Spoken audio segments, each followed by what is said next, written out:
How about now? All right, we're good. I'll make a motion to accept the DPW report as written. I'll second that. All in favor? Aye. Unanimous, very good. Tie in number G later.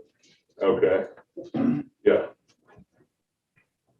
Fire department report.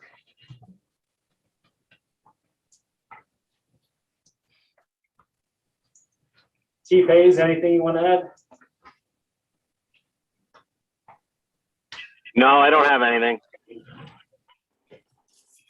Hey, that was, I do like your, analysis of the, why do we go and get rid of down trees, Steve. Thank you. I'm glad that you, that you're on it. Yeah, that's good. I also want to compliment the department on, that was a class act on how they took Gordon Wheelock home. That was well done. I'll second that. I think he was a trustee here for 17 years or something like that. Quite a while. I think he was trustee for 17 years. All right, I'll make a motion that we accept the fire report as written. Second. discussion, all in favor? Aye. Aye. Unanimous, very good. Police department.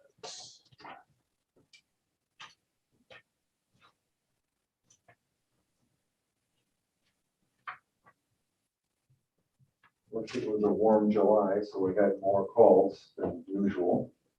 I'm guessing. Chiefing or chiefing, you know what I'm gonna ask about. Yeah, I did. You did order it? No, I got a price. I got a quote. It's not Tanya. Okay, It comes in red, so we will see if we can get somebody to paint black for us. otherwise the fire department will steal it from you. Anything else you want to add? I think I spoke to you regarding Dwayne Block. Yeah, So this is 5 years coming up, time of his death. Something we want to do as a village, like some sort of, well, I think ideally we would do something and then I think we wanted to do like a plaque for the side of the building, right? yeah, or front. Or the front, wherever, right? We just have to talk to the owners about that, but I would hope that they'll be amenable. So, yeah. We'll reach out to them. You want to reach out to them? Yeah, I got Rusty looking at a couple things. Okay, So, I'll make a motion, we accept the report as written. I'll second. any discussion? All in favor? Aye. Aye. Unanimous. Very good. Recreation. Football's kicked off. Kicked off pretty well. 52 kids, very nice. That's good. Cheerleading 35, that's good too. The turnouts for the concerts have been great. Yeah, Yeah.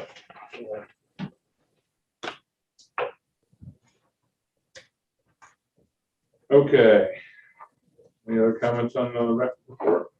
I'll make a motion, we accept it as written. All in favor? Aye. Unanimous. Last but not least, water and sewer.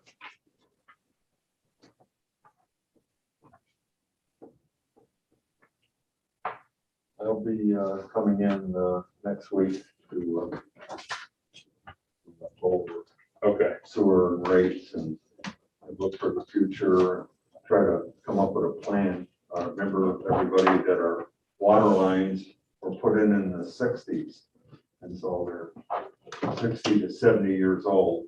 And barring, depends on how acidic the soil is, they last 70 years, maybe 110. They had some wooden ones still in Philadelphia they were using, so from the Revolutionary War period, so you never know. But we should plan sometime on a major overhaul of our water pipes. We've done sewer this year, we put about $1 million into it, and that really helped cut down on the inflow coming into going down to court, and that we have to pay for, which that saved us a ton of money, and will continue. So now we have to kind of focus on, so we don't have a big hit in case water lines start running out right and left. So that's what we're gonna plan on, and I'll be doing All right, that. bring it on home, Ed. All right, all right, hey. Actually, with that, we're It's only looking for a 15 minutes. special board meeting, because our person who's also helping with this is going to be gone by the next board meeting. So we're looking to do a presentation for all the board members next week.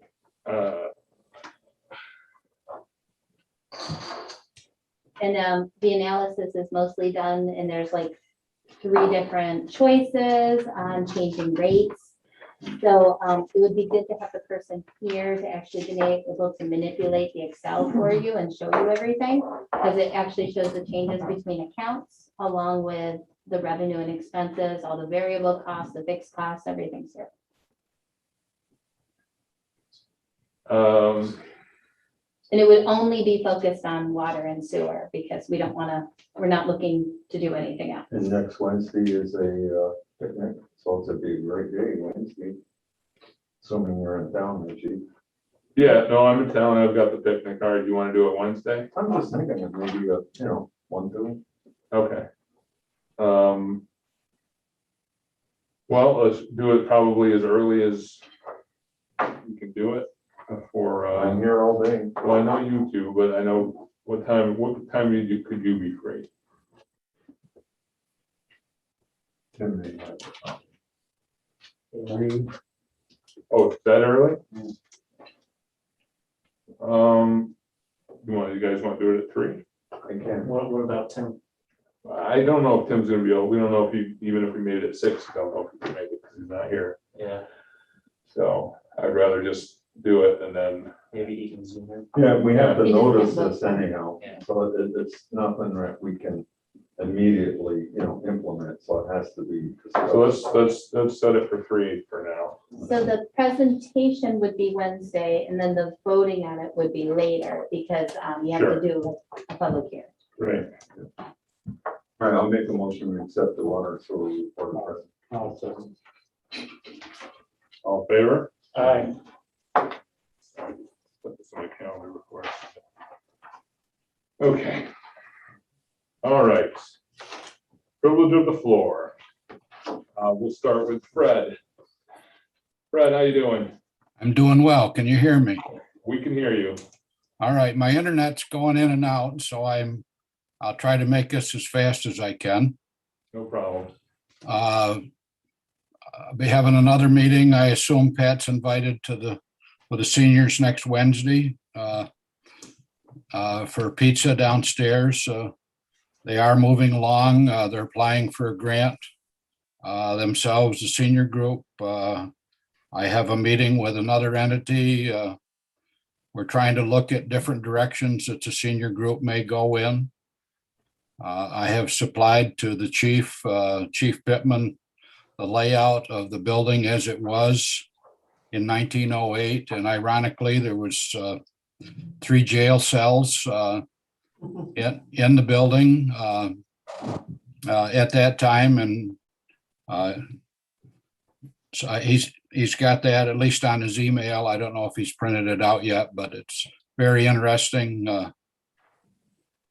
So we're moving forward. It's not maybe as fast as I'd like, but we're moving forward, giving the seniors a chance to find the direction in which they want to go. I really believe that if the senior program was done correctly, our building wouldn't be big enough to handle it anyways. So we're trying to encourage them and yet walk through this together. So, Pat wasn't able to be at our last meeting, but we had Joyce Camp there, who was the director of the senior center when it opened in 1974. She was completely volunteer. And it was a tremendous asset to have her at our meeting to give us the history on how everything came together. So I assume we'll have some more good meetings. So we'll, other than the senior progress we did on the marijuana issue, we just voted to send it to the voters in November. So I think other than those two items, I probably don't have a lot to say, Hal, All right, very good. but I appreciate very much your allowing me to come in and speak. Anytime, you know that, anytime. I appreciate that you come.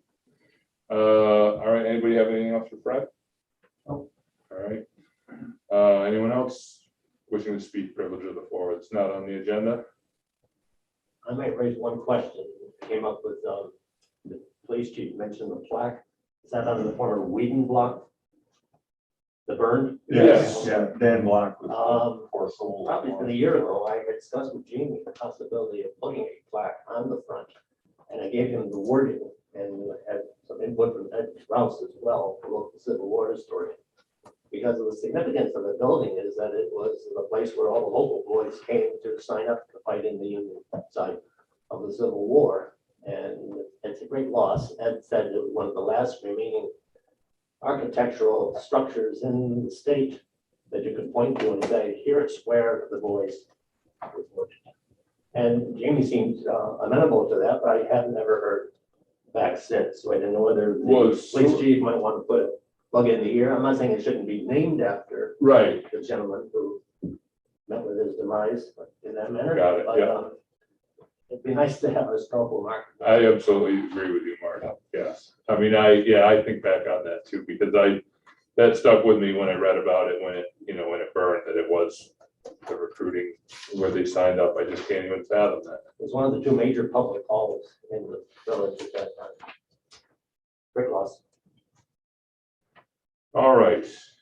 Nobody else seems to want to, okay, so new business. Needle exchange presentation. Ian, you're up, my friend.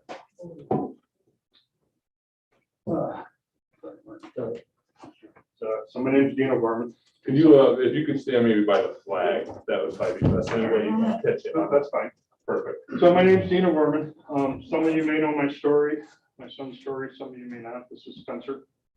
One of the titles I wear is Spencer's dad. The next one is the program director for Ken and Cards Collaborative, which is a Narcan distribution program. My son passed away April 8, 2017 from a drug overdose. I had no clue my son was using. It did happen in this village, and that was on March 23rd, 2017, and he went to the hospital and from there to upstate and passed away on April 8th. I've done a lot of digging and understanding of what I've missed, how I missed it, and led me into a lot of different things that I didn't agree with. First one, I'll tell you, I didn't agree with Narcan when they first put in the police cars, fire trucks. I didn't understand it. I was the idiot that said, let them weed themselves out, and here I stand.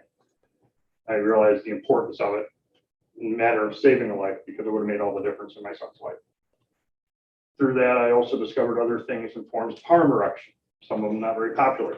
And the one I'm going to talk to you about tonight is Syringe Exchange. A lot of people first jump to safe use site. That's not the same thing. Okay, and hear that now. It's not the same thing. We're talking about an exchange of syringes. I also didn't agree with it when I first heard about it. And I've seen it personally in action. And I watched a person in need get treated like a human being, not like a piece of dirt, and appreciate that. I've watched the person interact with them and not just exchange syringes, but they were actually trying to get them into programs. So it's another point of contact, which is huge, because they're just not getting into contacts they need. Okay, and I know, guys, police departments, I know it's frustrating. You know, you help somebody, you try to get into the hospital. Unfortunately, there's so much stigma built up. People just don't want to go there because they're not treated like a human being. Benefits to the syringe exchanges, right off the bat, I'm going to tell you the fact that they're treated like the humans and that they're getting that contact. But we're talking about dirty needles on our streets, okay, that our county employees are picking up, our police are coming in contact with, all of that stuff. which are dangers of what's already in our town, which is Hep A and Hep C cases. Okay, so one is getting that exchange done. We do have a program, Southern Tier AIDS program, that is more than willing to come into our communities. They already are taking in needles for our community and incurring that cost. So getting the dirty needles out of people's hands is a benefit to the community in a lot of different ways. County worker picks one up, gets stabbed, there's a cost to the taxpayers. Officer gets stabbed or poked, cost to the taxpayers. The more that we get these turned in, the less that cost can be. People that are using, the people that are in need, when they're passing dirty needles around and they're passing around Hep C and Hep A, or worse, they're getting heart inflammations and they're ending up with infections that are costing us, taxpayers, through Medicare. It's another form that's going to reduce that. Those are just all the small benefits, just dollar-wise. Some people quickly go, how much is it going to cost us to do this? $0. Strap will come in here at no cost. They've already said it. So there's no cost to the community, there's no cost to the taxpayers. I was hoping that John could be here today. John is the head of Strategies, unfortunately isn't. So I can answer any questions anybody has best that I can. I can tell you that the truth is, syringe exchanges are already in our town. Every pharmacy is allowed to exchange syringes, and they are allowed to sell syringes. Okay, which creates an issue because even though New York State has allowed that, they've also created a gap where having a syringe is actually a crime. So the assembly, right before they left, actually, both houses of New York State, has decriminalized that. Unfortunately, we're waiting for the governor's signature, and we all know what the governor's wrapped around right now. So point is that the people in the medical fields, the higher ups, the state level people, they're understanding the benefits of what this is doing for our communities and how it's helping. Now, somebody's a drug user, it doesn't mean they're a horrible person. My son would have done anything for anybody, and he loved his daughter dearly. But the beast got a hold of him, and it took him. So what do we do as a community to try to help? You watch Facebook, we have a ton of stigma out there in the comments and the frustrations and everything else, none of which is actually helping anybody. We have done the war on drugs. They're still here. We have arrested the heck out of people. The drugs are still here. We're now in bail reform. The drugs are still here. People are going to continue to do this. Policing it isn't going to get rid of this. What we need to do is we need to get ahead of it. We need to find a way to get these people help, get them so that they can control the drug instead of the drug controlling them. At this point, we need this in our community. It's not just everything I said. They actually have doctors that work with them on staff. So if somebody has an abscess, they're getting medical treatment. Okay, they're working on getting them into programs, psychological. There's a lot of different things that are happening, all with this one contact point of a syringe exchange. Okay, they can be mobile, they can be in brick and mortar. Right now, they're looking at doing it mobile. We're looking at not just Homer doing it, Cortlandville's looking to do it. We need this to be completely across our county. We need our police to be on board with it. Because in order for these people to feel comfortable using it, it doesn't help to park a police car there and to sit there and try to deter them away. New York State allows for these programs already in our communities. We're asking for the cooperation of our leadership, of the people that are there to help serve us. That is one of the reasons that we're saying, give us the approval, let them do their thing. Now, some people will tell you there's no accountability for the needles. If there's no accountability, how do you account for a 106% return rate? Okay, they're keeping track of what's coming and going. Some of those needles may be coming from the fact that they're buying at a syringe at a pharmacy and they're returning them in still. Okay, some of that may account for the person that's a diabetic has the right to use the syringe exchange. If you can't afford syringes, you can go get your syringes from there. You can also turn your syringes in. There's no negatives that I can see. Number one, we're helping somebody in need. We're showing them that we care. We're getting needles off of our streets, out of our yards, off the playground, and out of the courthouse yard. I'm asking you guys today to consider and pass this and allow them to come in so that we can start helping people and get ahead of the problem our community has, because arresting it isn't going to finish this thing. Any questions before I say? I'll just say I'm strongly in support of this. Anybody else have any questions or comments? Dean presented to Pat and I a few weeks ago, so As I understand, this wouldn't be downtown, that would be we're gonna, I think, probably out of town a little bit. probably down towards where the linear park's gonna be. That's gonna be open to everybody, so that's probably a great spot. And it's legal and the government wants it. I don't know why we should get in the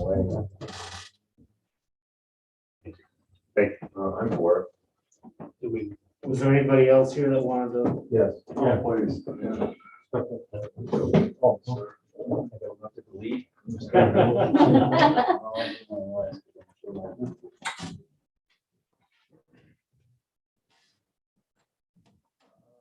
With all due respect to Dean, and Dean and I have had a couple of discussions relative to his son's particular case, and I have seen Dean on many presentations in the public since becoming DA. But I can't disagree with him more. When I ran for DA in 2016, I ran addressing a three-pronged approach to dealing with the drug epidemic we have in this county.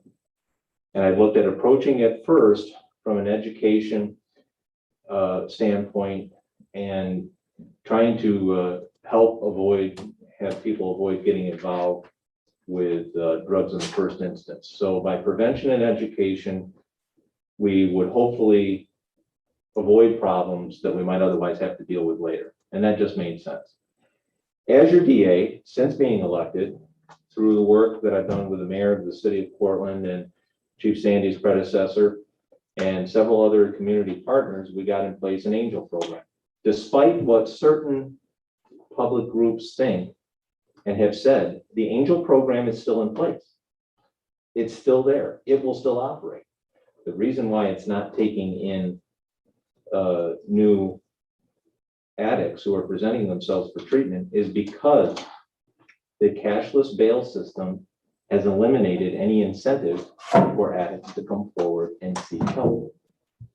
And that was part of the second prong of my approach, which was diversion and treatment. The number one agency in this community that has put more people into treatment is the Cortland County Jail.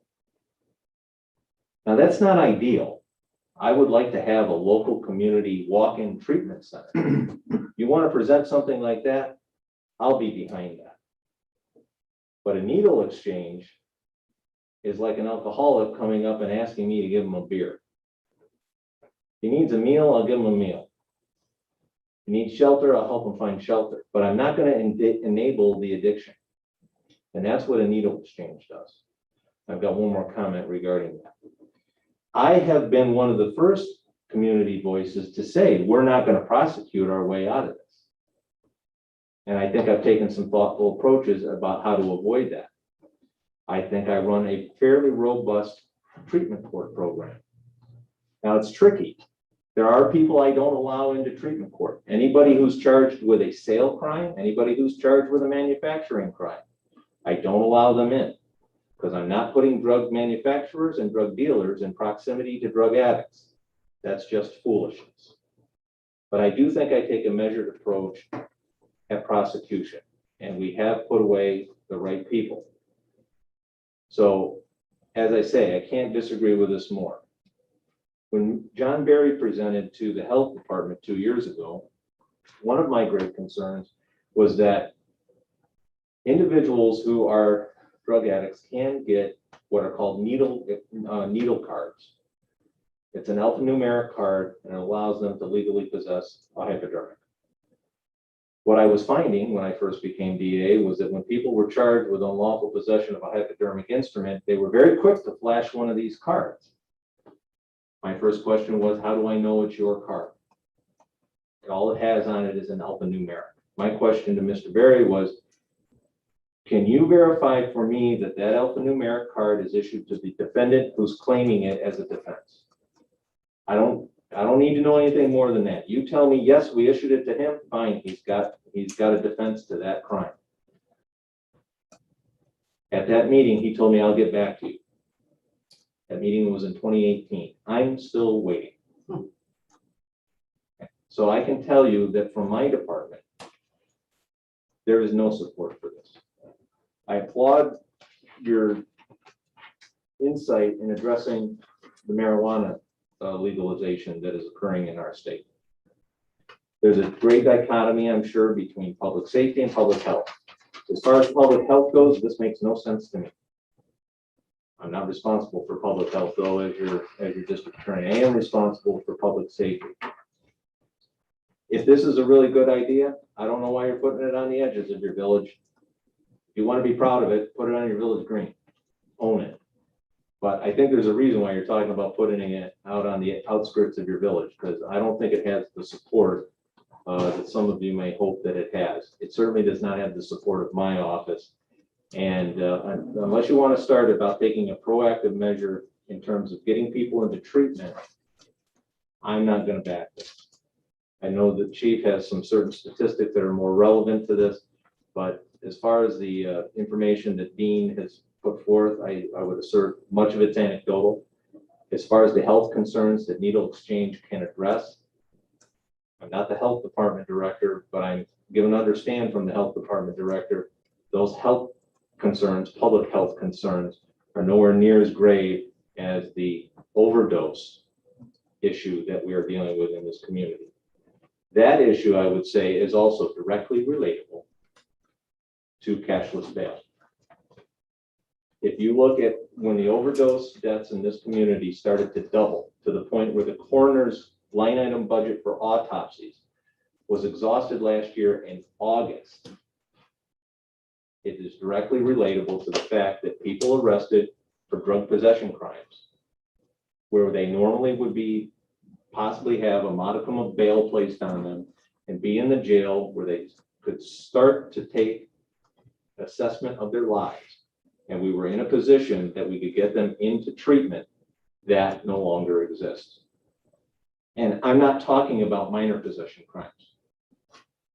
Nobody charged with a possession crime unless it's. Can I stop? No. We can't, cashless bail is nothing we have anything to do with. I know, Thank you. but you Okay. need to factor that in to what this About COVID. request is looking Factor to in do. COVID. I know it's not anything you can do anything about. Well, that's not true.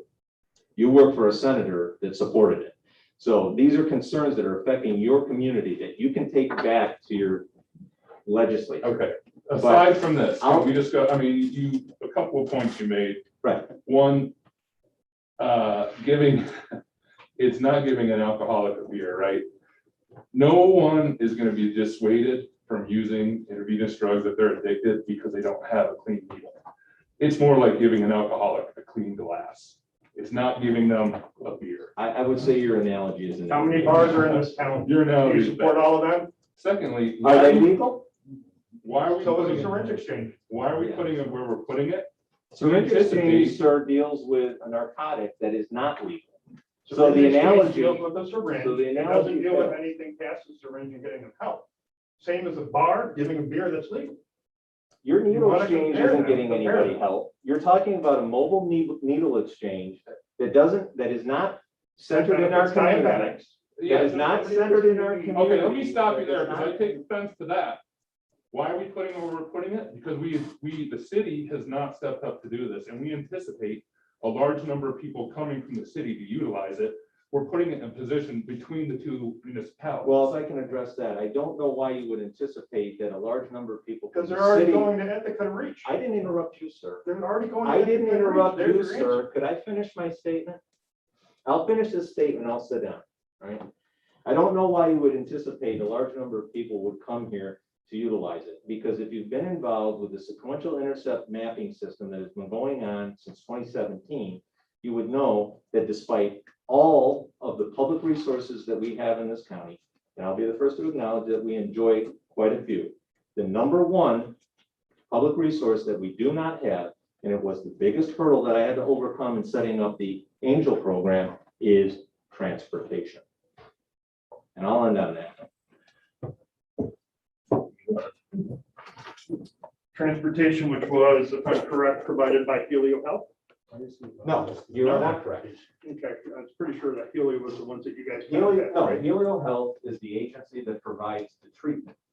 The transportation is provided through family counseling services. Wow. Through their, Maybe that's part through of the why Center it's of failed. Innovation and Treatment. An association of alcoholic and bars to a needle for exchange or syringe exchange is a mute point. It's an absolute mute point. You have how many bars in this community because they're legal, okay? Your syringe exchanges are legal. You're equating a drug with an exchange program that's trying to get people help, okay? Giving them the tool that they need to be clean, which the syringe exchanges started because of the spread of AIDS, which drastically reduced the spread of AIDS. Okay, the same as a clean needle exchange reduces Hep C and Hep A. It reduces heart infections amongst people that are in need. Secondly, as a DA, calling them addicts, we're kind of past that. They're people in need. They're a human being. An addict is a stigmatic statement. I was using it the way clinicians use it in. the drug Clinicians are getting away from In it. the drug treatment That's the court, of problem. which They're I'm getting a away team from member. it because the people are in need. Well, the They're team human members beings. I'm working with are Okay. using that term. It's like calling somebody that's abusing caffeine constantly. Okay, do you call them an addict?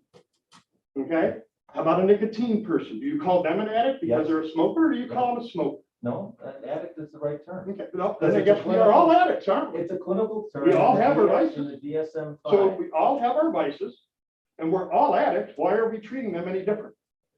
because they're using Okay. an The illegal. next question I narcotic have for you, and DA, trafficking in it. why didn't you bring the head of Health and Human Services in? So she could discuss it from Health and Human Why Services didn't you angle bring them instead in? of, I didn't need to. You didn't bring us. I'm in. not opposing. We're here because we I've had a want, conversation we want with the this chief. body to okay? have an informed. I've had a decision. conversation with the chief. I've tried having conversations with the sheriff. Okay, I've had conversations with the head of Homer PD. Mhm. Okay, I've had my conversations and I brought it to the board. Okay. Okay, that's my civil right. Okay, didn't say it you was. are a public servant. Yeah. Okay, you want to do something? Catch the person responsible for the sale of the drug to my child. Okay, yes, I have take a it good personally, idea. because I haven't done I that know. yet. I have a good idea who it is. Then follow through. You want me to prosecute them for what? Exactly. But yet you're taking somebody that was in dire need and you want to squash them from getting help. No, I don't. Well, then support your needle I have exchange. worked, There's too I many have worked positives on to several help the negatives. programs, of which I am I currently thank you guys working. for your to time. make I it really happen. do. Okay, I just want to make sure you understand equating alcoholic to a drug user, person in need is nowhere near the same thing. I very much understand. I got a feeling we need to discuss this. Well, I think, More Mr. Sandy, we have two more people that would like to speak. Oh, yeah, I definitely want to hear that. I'm just saying. We're not- I'll make mine Any conclusions here. because I'm not looking to get confrontational, because I know we can, it's a very tough. It is tough. It And is Dean, I haven't emotional. I had a chance to apologize. talk to I you, didn't sir, look to so- be confrontational. So I wouldn't say that we've had a chance to talk, because you've never approached me. It's not personal. I know. Listen, my take is off my experience.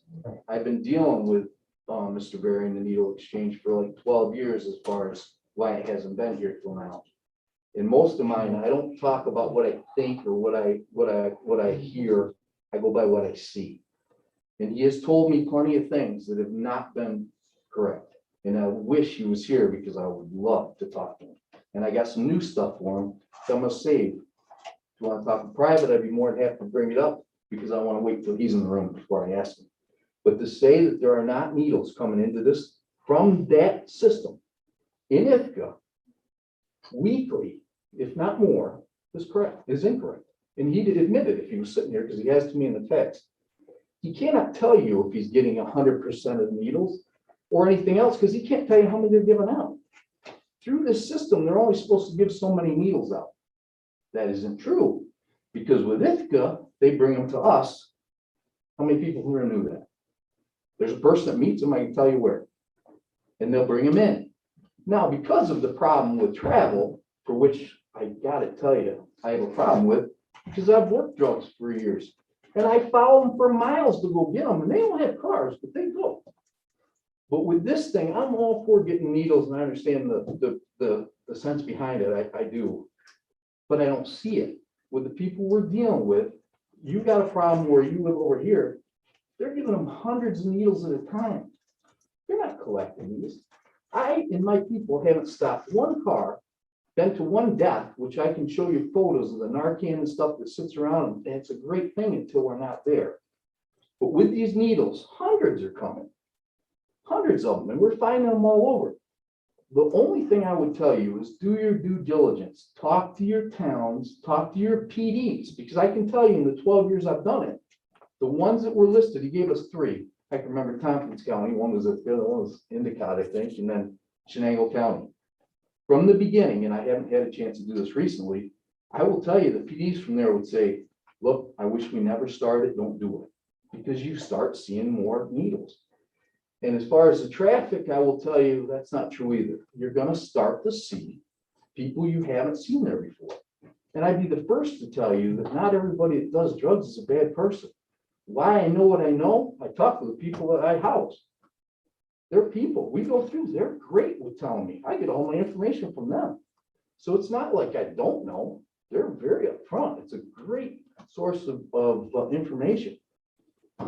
But what happens is it comes into a very, it sounds great. The problem I have that I'd like to get past with John, I was the one that suggested these needle boxes.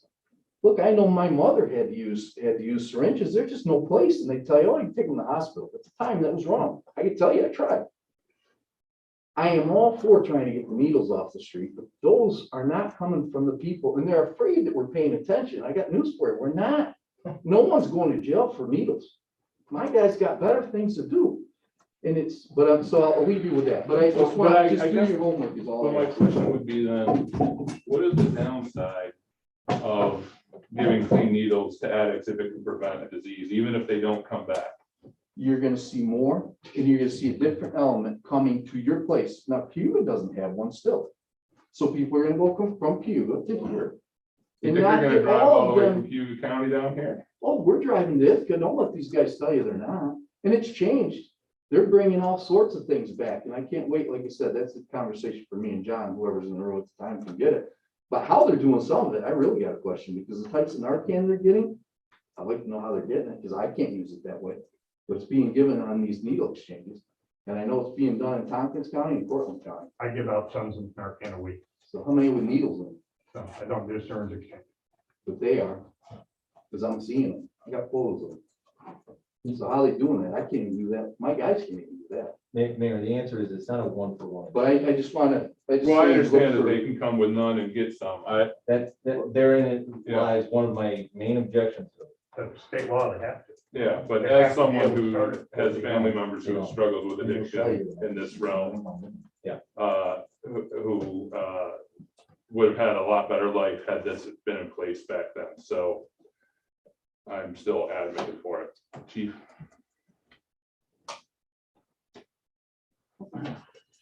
Thank you, and I won't take a lot of time. And this should not be a confrontational situation. Mr. O'Gorman and I have talked. He has his point of view, I have my point of view. And that's the way the world goes. We all have our points of view. I deal with facts, okay? And I don't want this confrontation. I have been opposed to the needle exchange since it first was proposed by Mr. Berry years ago. Through the health department, which where this should be coming through. This is a backdoor approach because for years it went to the health department, who invited law enforcement. It was always shot down. Now, 2 years ago, we sat at the table again. We said, no, you're not coming in. We agreed to these boxes to get needles off the street. They put out information. Oh, we've collected, I think 365 was the last number, pounds of needles. Well, I can tell you right now, Cortland's box is filled with medical waste, not needle exchange needles. They are not being utilized as staff is going to tell you they are. Okay, I won't argue with their pounds or whatever, they're probably accurate. And I sent an email back and I said, Cortland's is medical waste. And they said, you're right, it is. You know how I know? Because I have keys to it. Because I'm in it constantly. Because good, whoever designed the box didn't do a very good job. They took a mailbox version for letters. They adapted it to this. Will a needle fit in there? Absolutely. Will sharps containers? No. So it's constantly clogged. So I have to open it up, take the Tide bottles, the sharps containers, the soda bottles that citizens are using for medical purposes and are using this as a way to dispose of their medical waste. And I can see it. And I do it almost monthly. I know. We also have a bit of a problem with citizens dumping documents for the city hall in there, and I have to go retrieve those. But I can tell you, it's not being used by the people that are using the needle exchange. I sat with Mr. Berry years ago. These cards, it's a completely anonymous system. They don't know who that card belongs to. They don't know who you are. Every one of us could go in there and tell them we have an addiction problem and get the needles. How many do you need? Well, I use quite heavily. I need 300 to get me through the month. Here's 300. How many of you know what hamburger helper is? I was poor. I grew up as a poor kid. I knew what hamburger helper was. This needle exchange is hamburger helper for the person who is a substance abuser. They don't just give you needles. They give you a sharps container. They give you a strap for your arm. They give you a little bottle of water, cotton balls, everything you need except for the drugs. You get everything you need.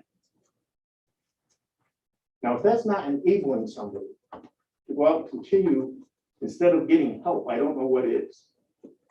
Okay? And I've seen it. I'm in the streets. I back my people up on calls. And we had a case where a young woman was a fight, two people, people that have substance abuse issues, fighting. My officers were handling that. One woman comes out. The boyfriend yells, "Oh, she's got a meth lab in her backpack." So we stop her. "Please open your backpack." He says, "You have meth lab in it." She takes her bag, she turns it upside down, and she goes like this on the ground. There's clothes, there's about 200 needles, there's a little sharps container that is in two pieces that they give them. There's the bottle of water, there's all the other stuff. We find out she don't have enough. "Okay, ma'am, you're welcome to go."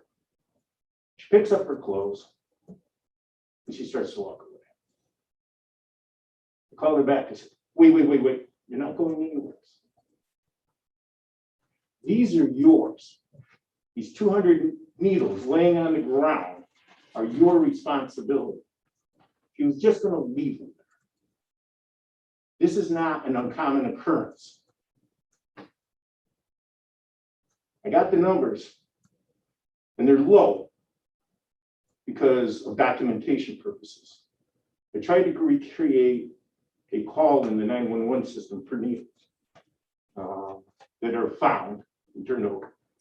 A little more difficult, so sometimes if somebody puts in a syringe, or they put in a needle, or they put hypodermic, so you got to be careful how you search. In 2015, we found 25 needles that we were called to pick up.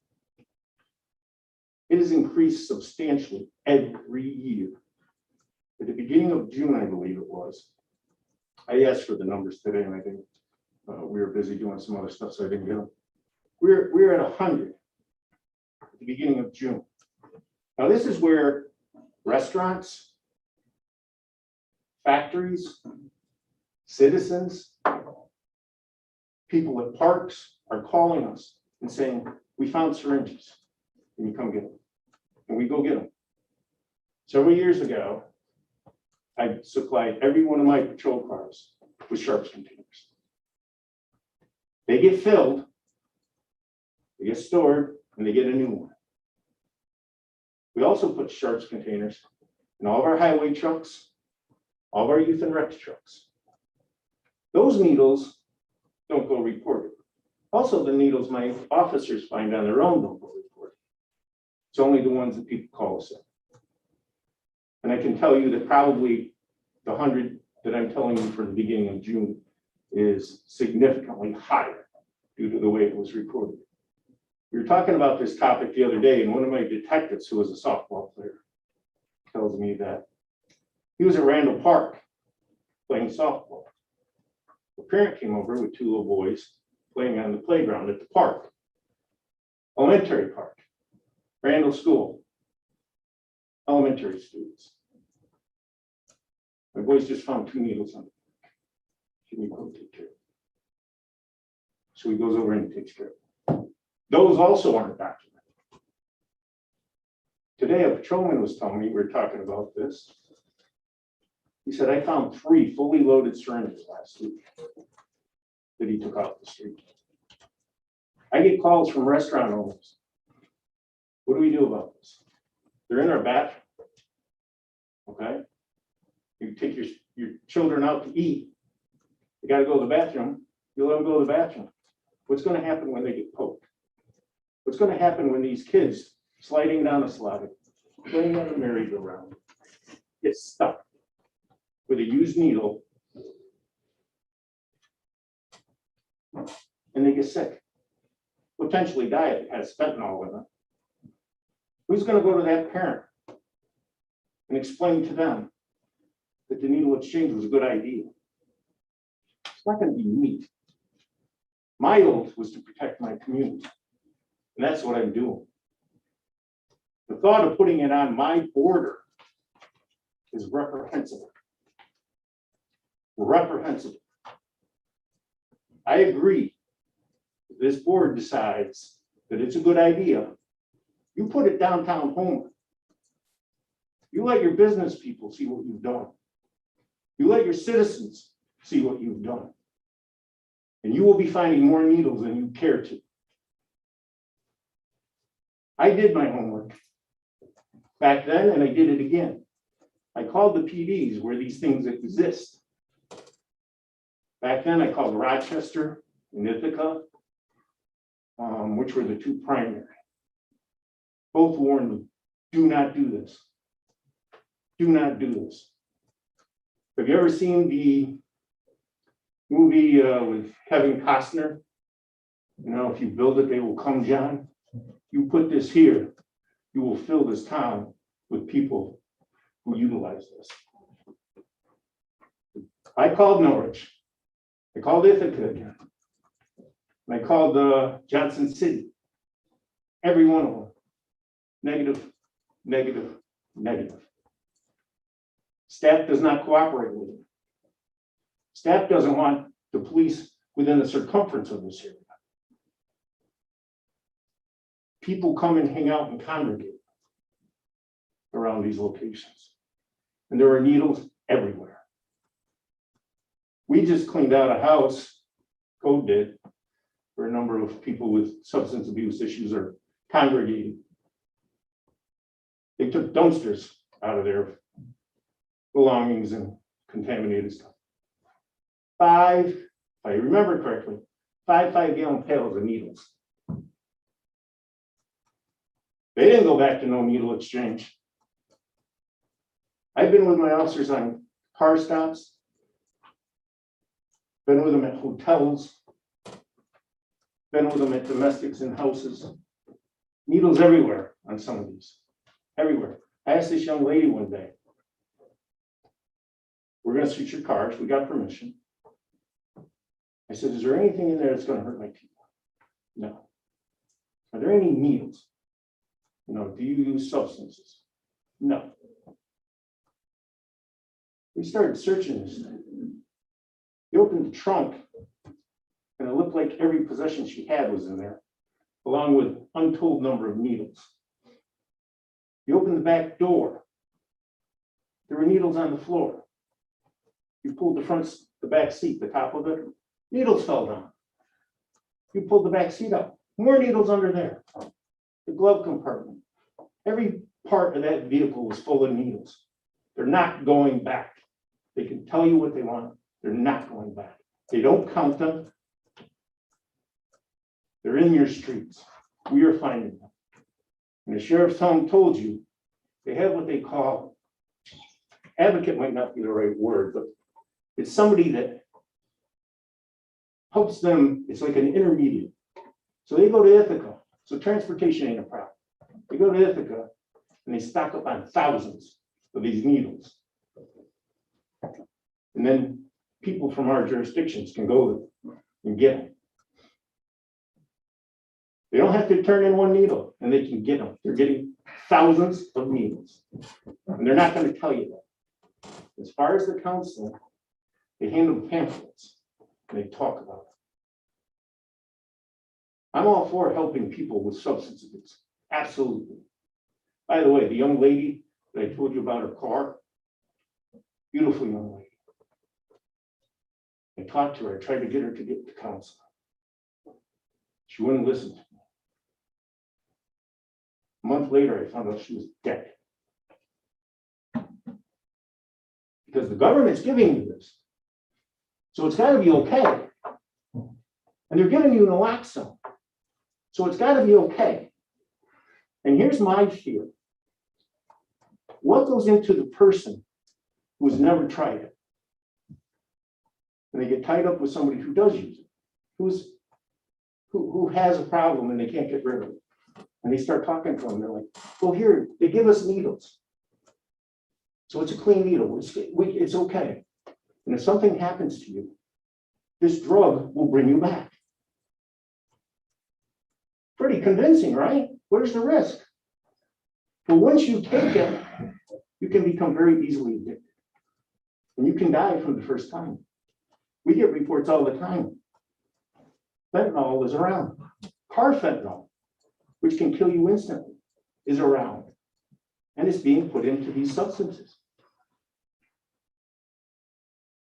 I'm all for helping people. I'm with education. I'm with counseling. I've had friends from high school reach out to me and talk to me because they have had children get involved in narcotics and they were at their wit's end. I told them, counseling and get them out of here. Get them away from the associates that got them into it. Good people, good families, and their kids were good people. One of them is a huge success story. Huge success story. He leads a very productive life because he got counseling, not because he was given free needles, because his family got involved. Now here's another thing. Mr. O'Gorman, and I'm so sad about his situation, he didn't know.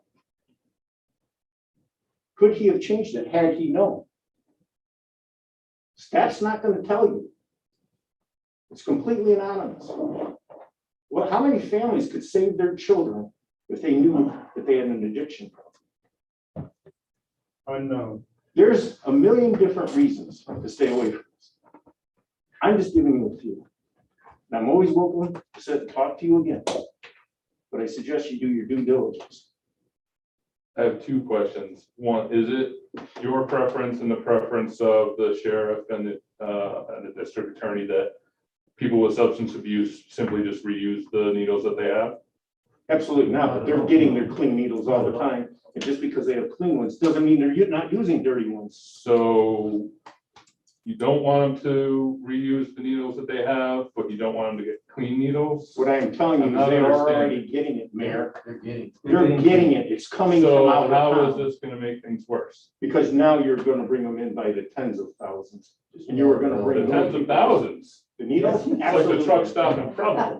Oh, I'll tell you right now, John Barry told me right to my face, if you need 1,000 needles, I'm giving you 1,000. If you bring back one, I'll give you another 1,000. the other question I have for any of the law enforcement is you did quote a statistic on needles found from 2015.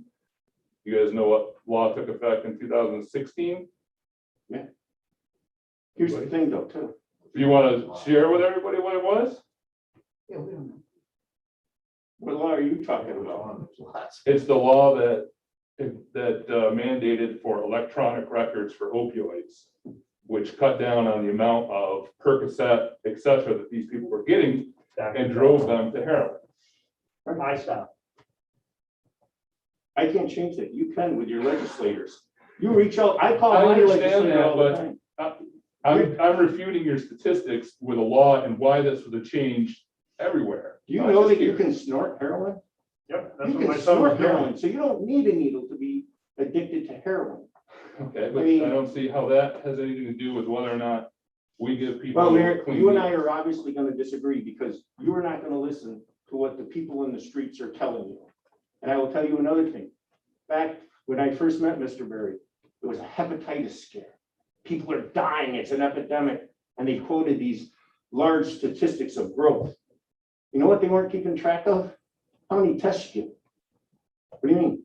Well, if you give 10 tests and you have one person with hep C, 10%, right?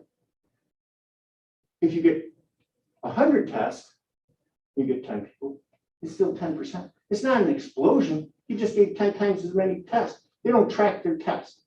I've checked with health. We do not have a hep C problem in this county. Last I read, We do have an It's about- overdose problem. it's about AIDS and HIV. And talking to the health department today, I asked a week ago, I got the information today. We don't have an AIDS problem. We don't have a HIV problem. So for them to say that they're driving out these high cost medical conditions is a fallacy. We don't have those problems.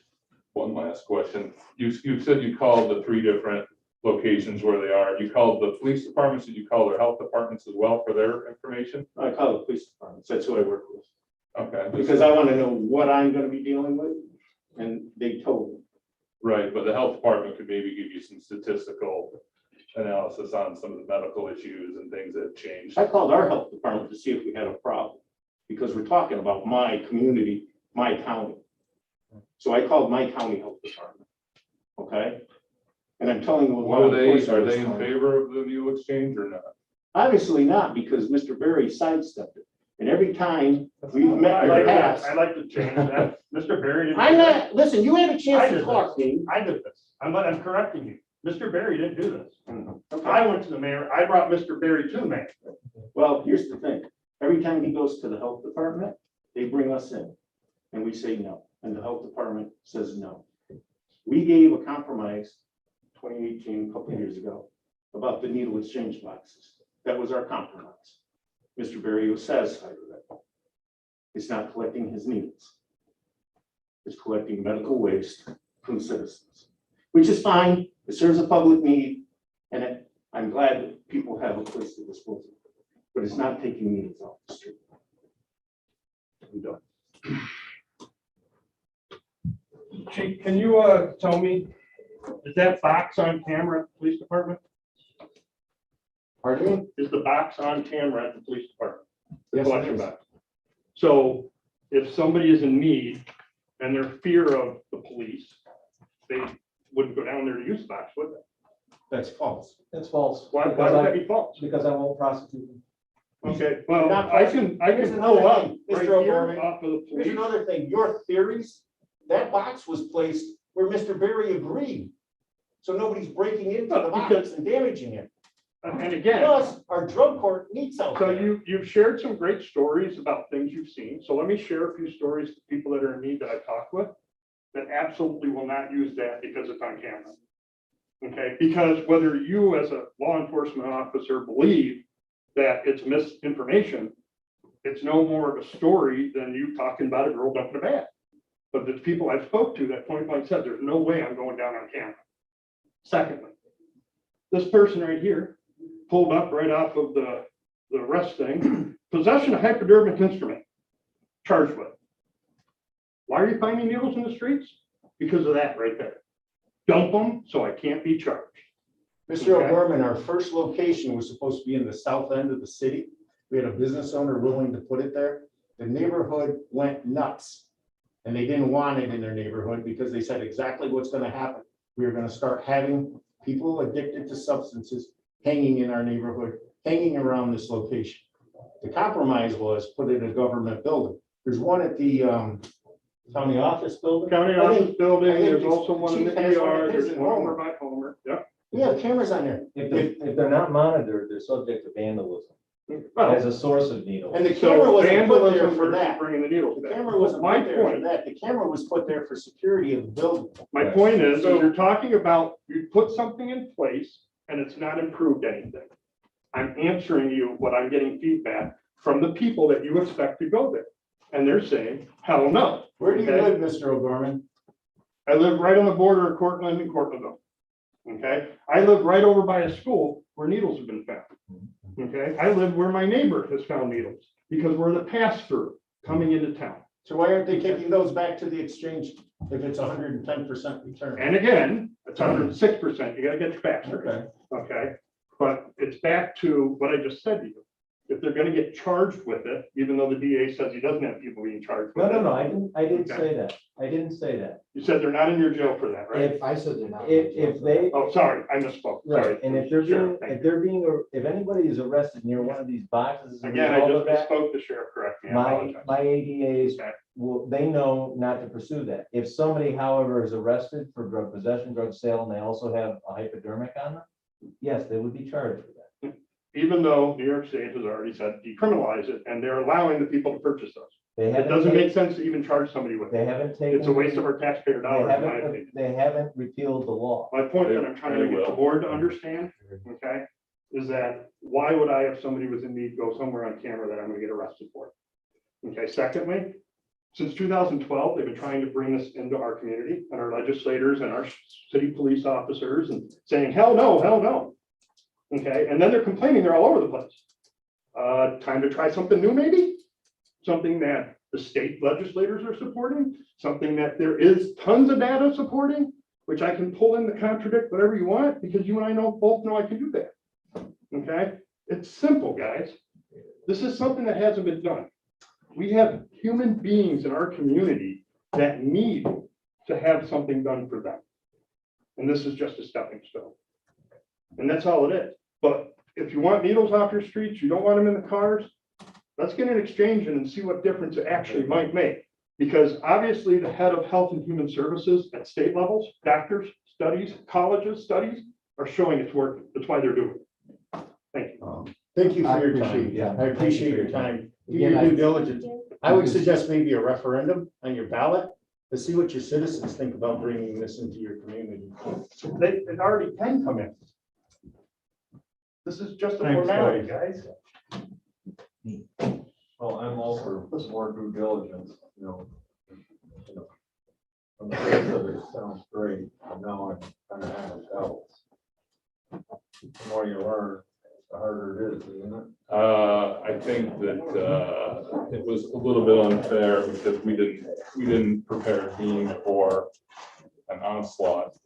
Because he can pull the data. Well, he's the part, he is a part of a nationwide study right now where he can, I'll ask him to actually give when he comes back in to get the details on that. On the Because, surface, it sounds good. Now, there's a lot more nuance, but I know I need to understand. yeah, I kind of look at it like they're complaining there's needles everywhere. We don't have one of these things here. I fail to see how it's gonna make it worse. If it does, you can always stop it. That's what I'm. But it's certainly worth a try. I mean, that's the way I look at it. I feel bad for Dean, he was a little bit ambushed and he didn't have John here to. So I know you want more time. Pat, what do you think? I'd like to look at some of the data.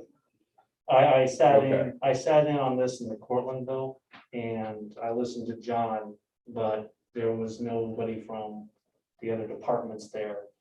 Yeah, So this is the first time I've heard from the other ones, and I kind of like to hear also Yeah. from public health.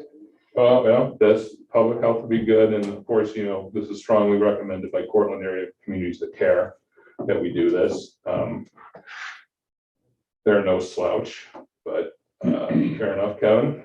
We certainly need to learn or to speak with public health, but I was impressed with the amount of information everybody had. I mean, I certainly learned a lot. I had no idea all these different things were going on. Yeah, I just, again, I'm very strongly for this. If we want to postpone that, because I have a pretty good sense of where our missing trustee falls on it too. He's gonna be in favor of it, so. We're not in a hurry or crisis. There's no government deadline. No, and it would be nice if we're gonna have another discussion to let the side that is in favor of it prepare all their statistics. Well, I think it's gonna be Because this is great kind because of the people are gonna be able to talk to us, because I haven't heard squat about it. So now I expect people to talk to me. I'll just say this, I hope. it's absurd for people to think that if someone's addicted to this, that they're not gonna do it because they don't have a clean needle. And so you're basically saying, reuse your needles. We don't care if you get whatever disease, reuse your needles, because we don't want to do this to possibly protect you. It's not going to stop them, whether or not, it just doesn't make the difference, you know. Chief Sandy talked about, they give them cotton balls and a thing put on their arm. Well, I guarantee you that that's not going to make or break the decision whether or not they use that thing. Oh, and don't have cotton balls. What am I going to do? That's not it. This is a public safety issue. And this is definitely one I'm going to go to Matt on, but we can postpone it until the next board meeting. Let's see who we can get to do it, you know, get from public health and give them time for the pros and cons on each. Yes, All right. I need more, otherwise There's a I public could be an safety issue. uninformed. Three vote. of the gentlemen that are supposed to be providing that service are totally against it. Yeah, but it's not a public safety issue. It's a public health crisis. It's addiction is, you know, yes, we can continue the war on drugs, but that doesn't work. That's a joke. That doesn't work. You know, you can throw these people in jail and then you can force them to go into rehab. And the second that, you know, if they don't want to be there, the second that they can, they're out. The hospital programs that allow them to sign themselves out, they put them in a 28-day program, but they can leave. That's what happens. And I have a family member who went through all this. And so their arguments were absurd to me. Were absurd. All right. Well, Mr. Sweeney, I believe, is up next.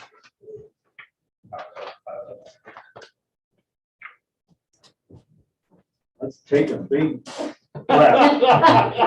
Okay, let's take a few breaths right now. In and out, and let me take you back to an earlier time when the town and village didn't face the controversy of drug use and needles. In the 1830s to 1860s, that was, do you or don't you support slavery? And if you think everybody in the town and village of Walter was anti-slavery, you are mistaken. Business leaders and the farmers who traded with the South threw a minister out because he preached from the pulpit of the Congregational Church that abolitionism was righteous. But over time, people's values change. And perhaps over time, people become enlightened, their values will change about such things as the use of needles, and how to deal with drug habits and addictions of all kinds, as they had to deal with the change of values about being addicted to owning and working for no pay human beings. And eventually we ended up with at least two native-born sons who were brought up in an abolitionist fold and went on to work for Abraham Lincoln and to perpetuate in print and in paint what we know of our 16th president. Having said that, I come to you as your village historian and as the chairman of the town's Historic Advisory Committee, for which I'm joined by another member tonight, Dave Quinlan. Stephanie Spina is the other member. I've worked with them for like 3 years, if not 3 years. Wish it were only 10 years on the Lincoln Monument Project. So I was very pleased when recently I saw in the newspaper that the village of Homer was applying for downtown revitalization initiative funds, grants, which we may or may not receive. Nothing ventured, nothing gained. But the intent, if I understand this correctly from you people, is that it would be funds used to bring about, I love this, a transformative vision of this community. At least the portion of Main Street, which is East Main, back to the river. Right back to the artery where it all began. For settlers to come in with their values, commerce and trade to begin, even pork and butter to go downstream to southern slave-owning communities.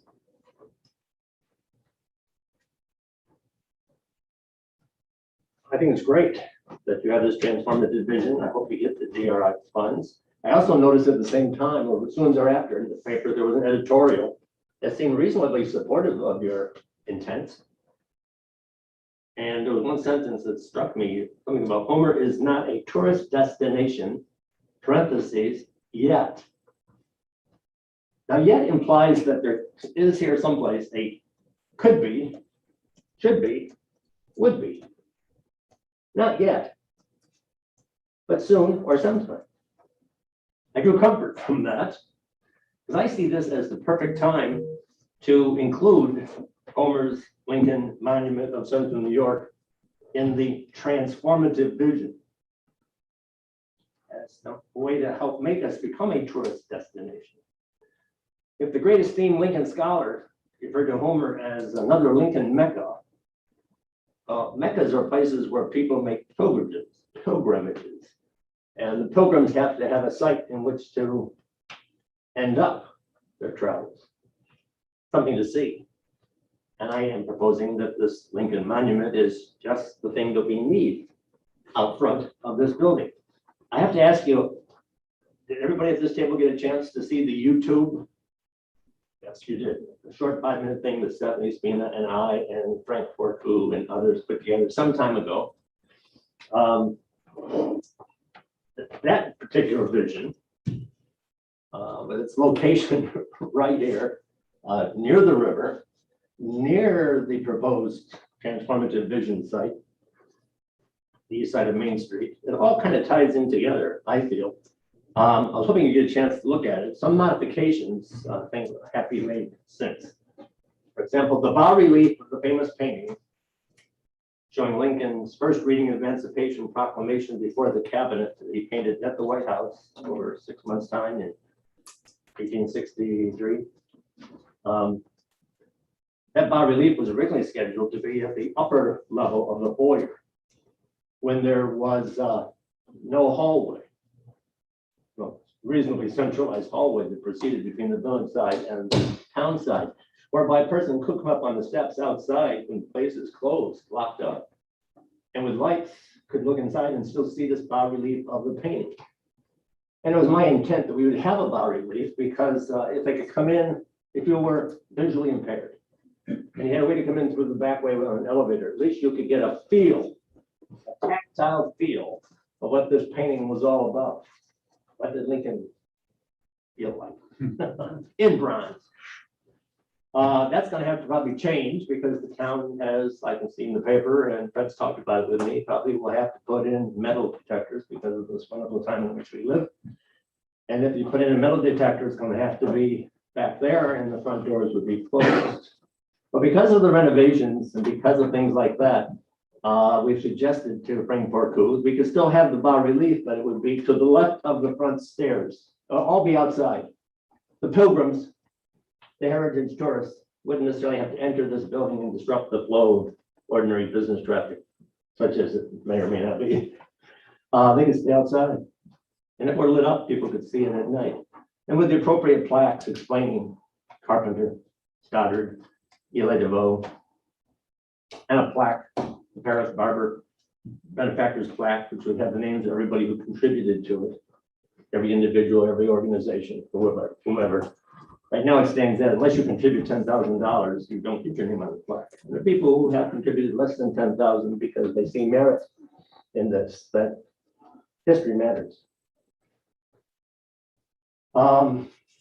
Another modification could be removal of the slave shackles on the front, a symbol of, broken shackles, symbol of abolitionism, having won out and freedom of slaves.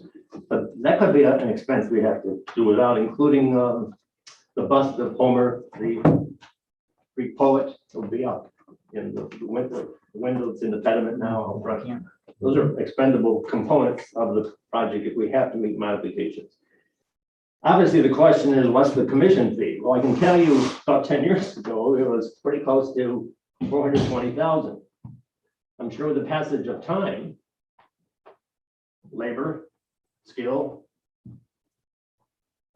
material, boundaries, price has gone up and the pandemic hasn't helped it.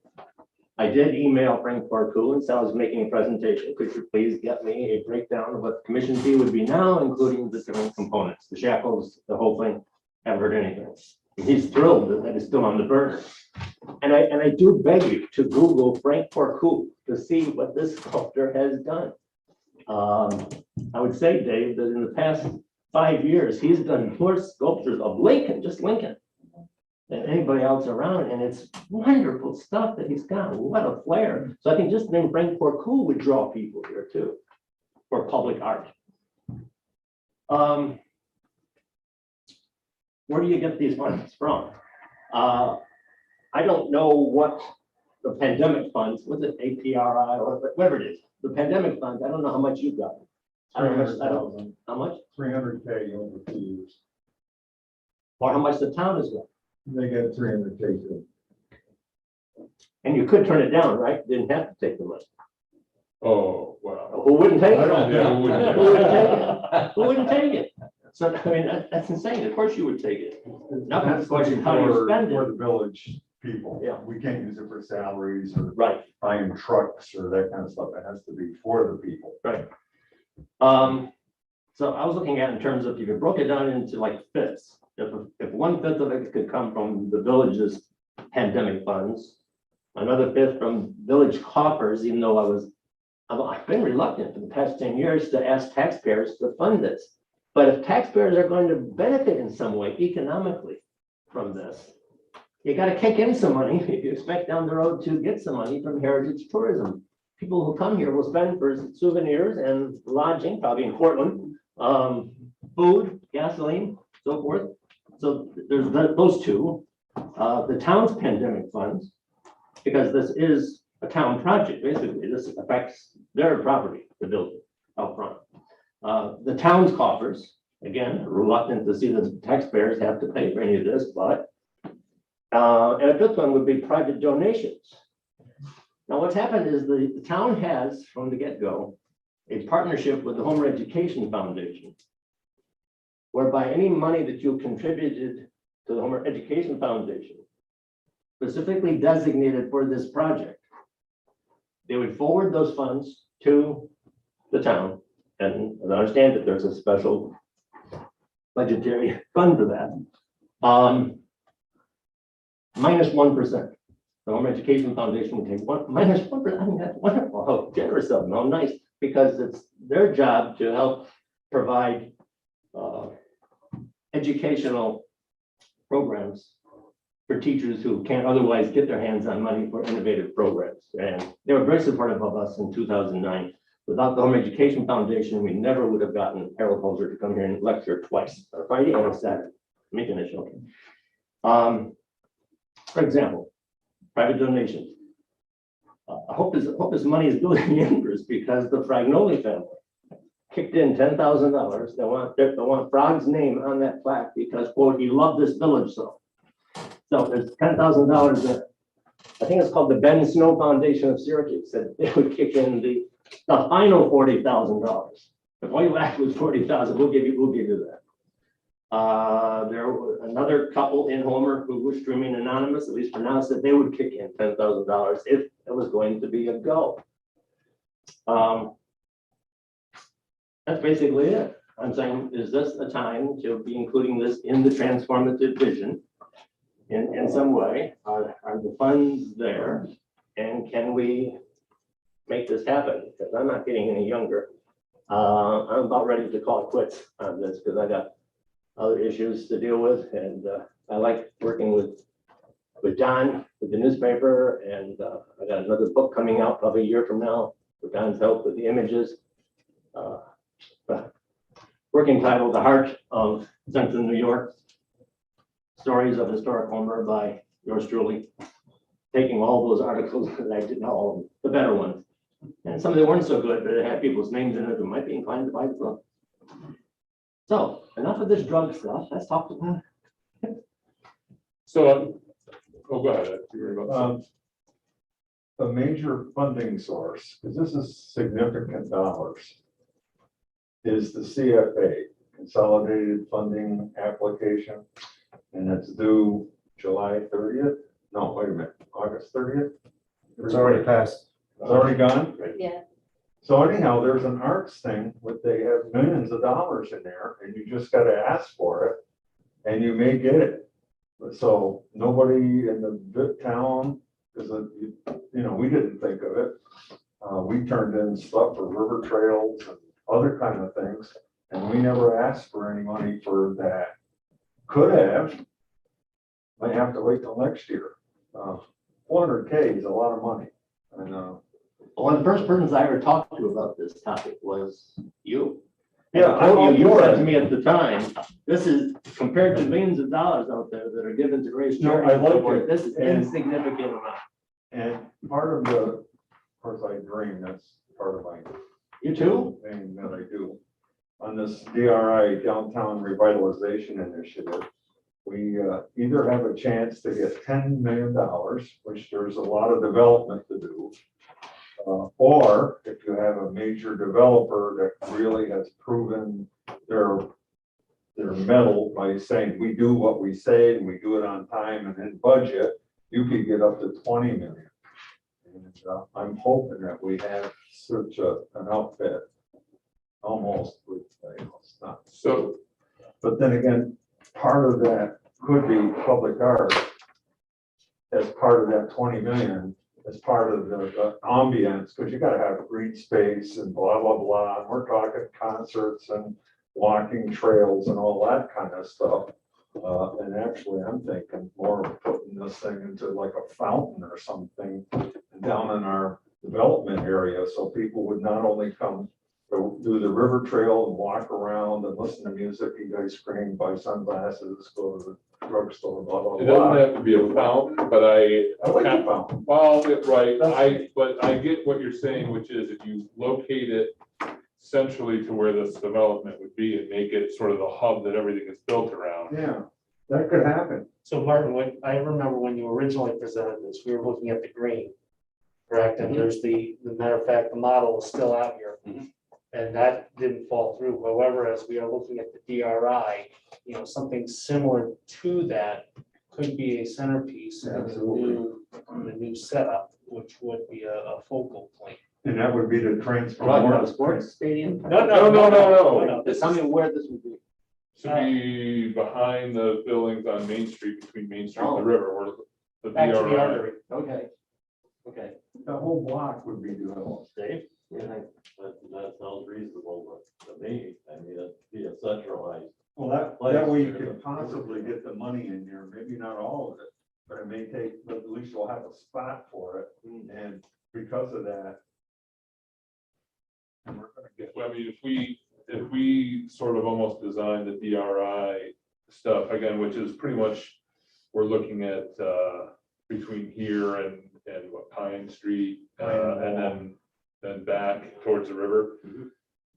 If we made that the focal point of the entire project, sort of a public art thing that goes back to public art and its history, and it's, the hub of our design, that has a real chance, I think, of. and that's part of this draw tourism. Right. You want have parking, that'll be the Center for the Arts, we're not gonna screw them, because they have a niche and we wanna make sure they succeed. We'll have parking for the teachers, so we won't be wiping out our main street for our businesses. I think it could be, and it'll bring more tax revenue into the village.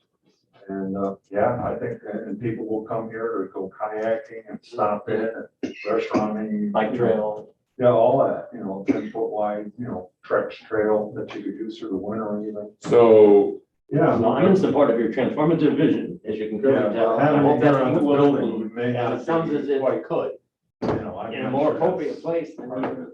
I think, well, right, I mean, I know that you had here as location, but I think if we make this the centerpiece of the DRI that we're working on submitting, then it stands a better chance of getting funded than anything else, right? Yeah. Even if the state said, we'll chip in for half, I'm sure we can come up with the other half somehow, but I think that's the best shot that we've got.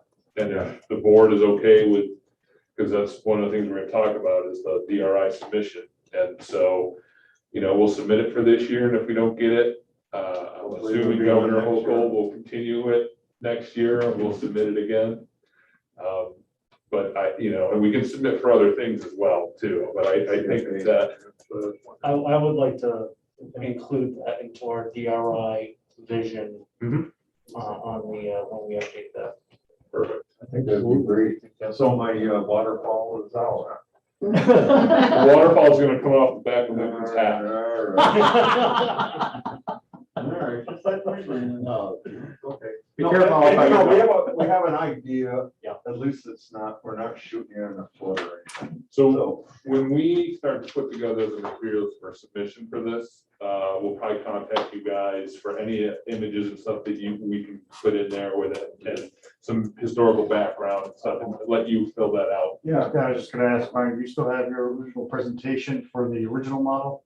Not the new one that you talked about today, but the model that's out there that was going on. PowerPoint. Yeah, we have PowerPoint. Yeah, That would be fine. might email that to me, I'd appreciate that. Yeah, and we'll just incorporate all this into that, and then, like I said, I think that's, We're gonna have to do public. and we'll know whether we get it by the fall, I think. And then, again, we'll submit again if we don't, but we can start looking at other funding too. Of course, Fred wanted to know from the town's perspective, how this meeting went, and whether I should make a similar presentation to them. Where do you feel I should go, since really it's a town? Do You guys work together, or? Yeah, we do work together. I mean, I think it wouldn't hurt to I'll let him present to know. them. I mean, if the town was able to come in maybe as a partner on that, with some of their, Well, the Because town's they gonna get can tax use- revenue from this too, so they're gonna win-win. and they can use these recovery funds for that. So I know that there was a question, but as Tanya, and I just saw her nodding again, they are allowed to use the funds for a project like this.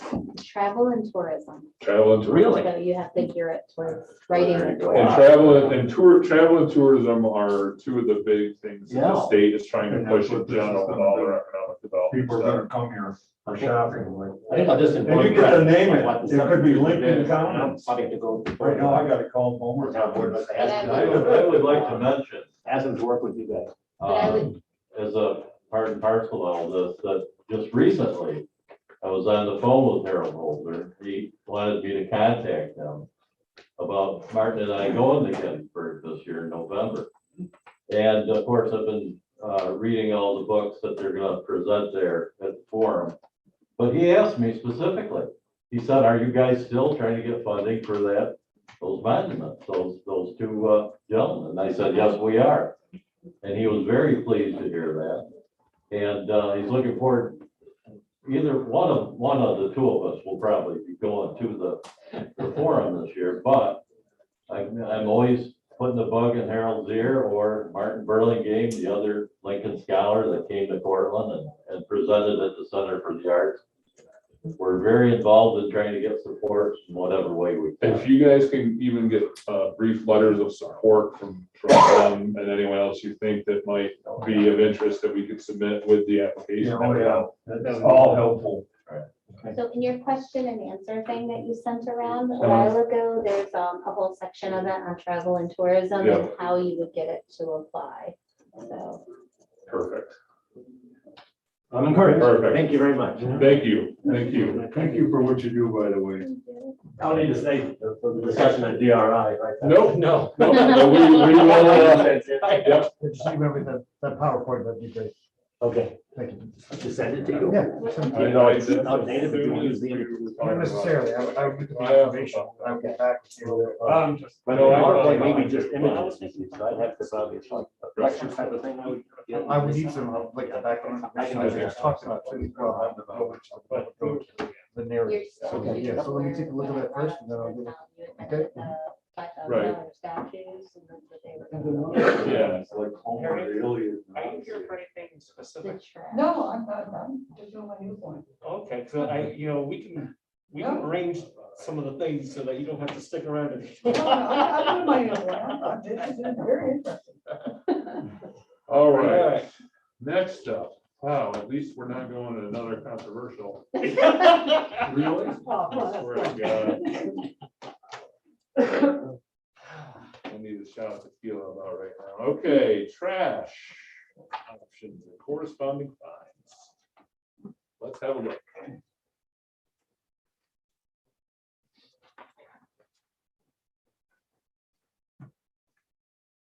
Okay, so key is to look at some of the things on here.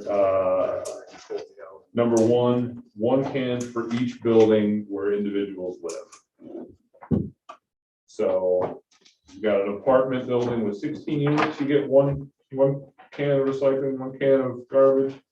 If you live in a mobile home park, each unit would get their own set of cans because it's an individual building. I think that's a no-brainer. I think so too. So I think we can all agree on number one. Yeah, I'm good with that. Good there. Commercial people can do the same commercial stuff. Right, they can, if they say that they can get by with one set of cans, then Good for them. they can give it a shot. All right, duplexes that have two sets get one set of cans removed. That one I was kind of like, because of the duplex, it's two families. Two houses. Isn't a duplex really considered each a separate, just shared by a common wall? It's the same address in a building It'd be like a condo. where the apartments. There's only in one another- owner is the Yeah. issue with that. So what happens, like, the apartments of 16 are still one building, Right. so it's the same setup. The only reason it's listed separately is because some of the duplexes have two right now. And if we were saying each building gets one, we have to take some of Would them. a duplex have possibility of having two deeds?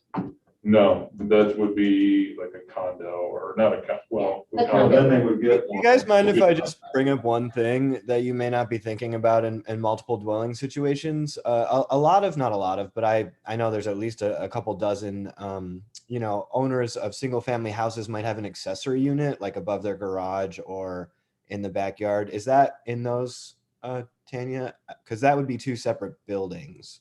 And sometimes they even use like the half marker as an address. Yeah, different. if the addresses that are separate would definitely be different. So they would each have their own cans. Yeah, So so it's I don't know building. necessarily The if duplex has two addresses. the no. fairest thing. A duplex, You think through. it's not totally the address. That's why it's each building. It's a separate building. So on a duplex, they're in the same building. If it's on like above in a garage, it's a separate building. So they would have two. So if the apartment is above a garage and a single, they would each get a set because it's per See, building. I think that still should be one set.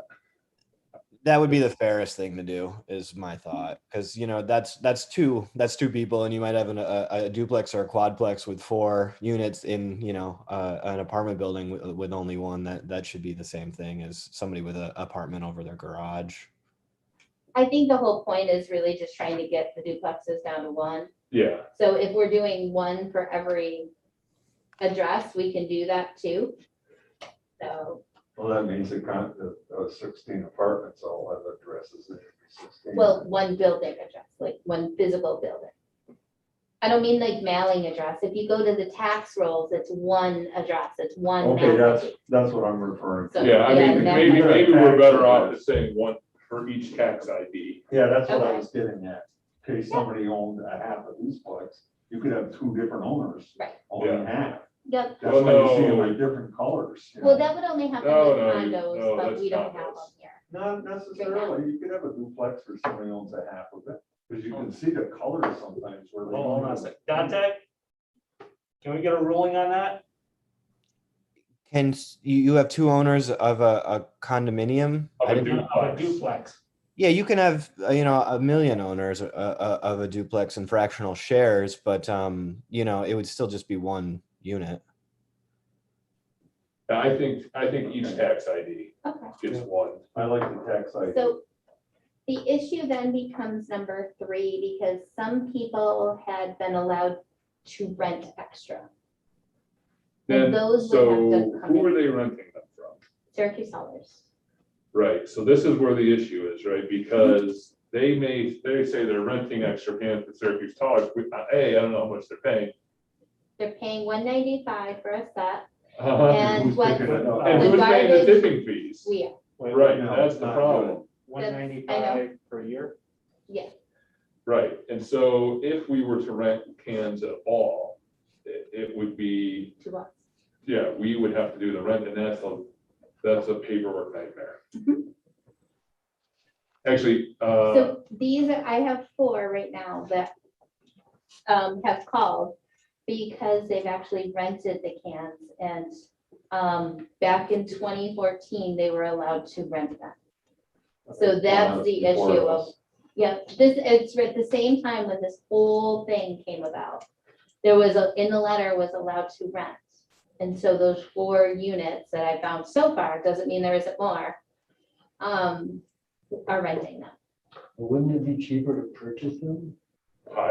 yes, Do we have that? it would have been cheaper for them to purchase them. I don't understand. This is a scam on the part of Syracuse Haulers. Yeah. Well, I understand that, Yeah, but but that's we're their paying a concern tipping is they've fee, been so that's paying not it, so they're concerned of if they should be allowed to keep them. If they were gonna keep them, then we have to charge additional tipping fees to them somehow. I'll have to figure that out. How do we figure that out? Let me stop for 1 second because we still have Dean here. Hmm? Dean, I'm all right. no, I was, if you stay for just a few more minutes, we'll get back to you, because I do want you to talk about the program that is a study that you're involved with, so the board has some background on that. Okay. Because again, I also want to apologize to you. All right, So if we took the duplexes that have more than one away, they would have to get a letter and we would remove them after this is, and it wouldn't be voted today, it would be like in a law thing next time. Because all the fines have to go in a law and right. resolution.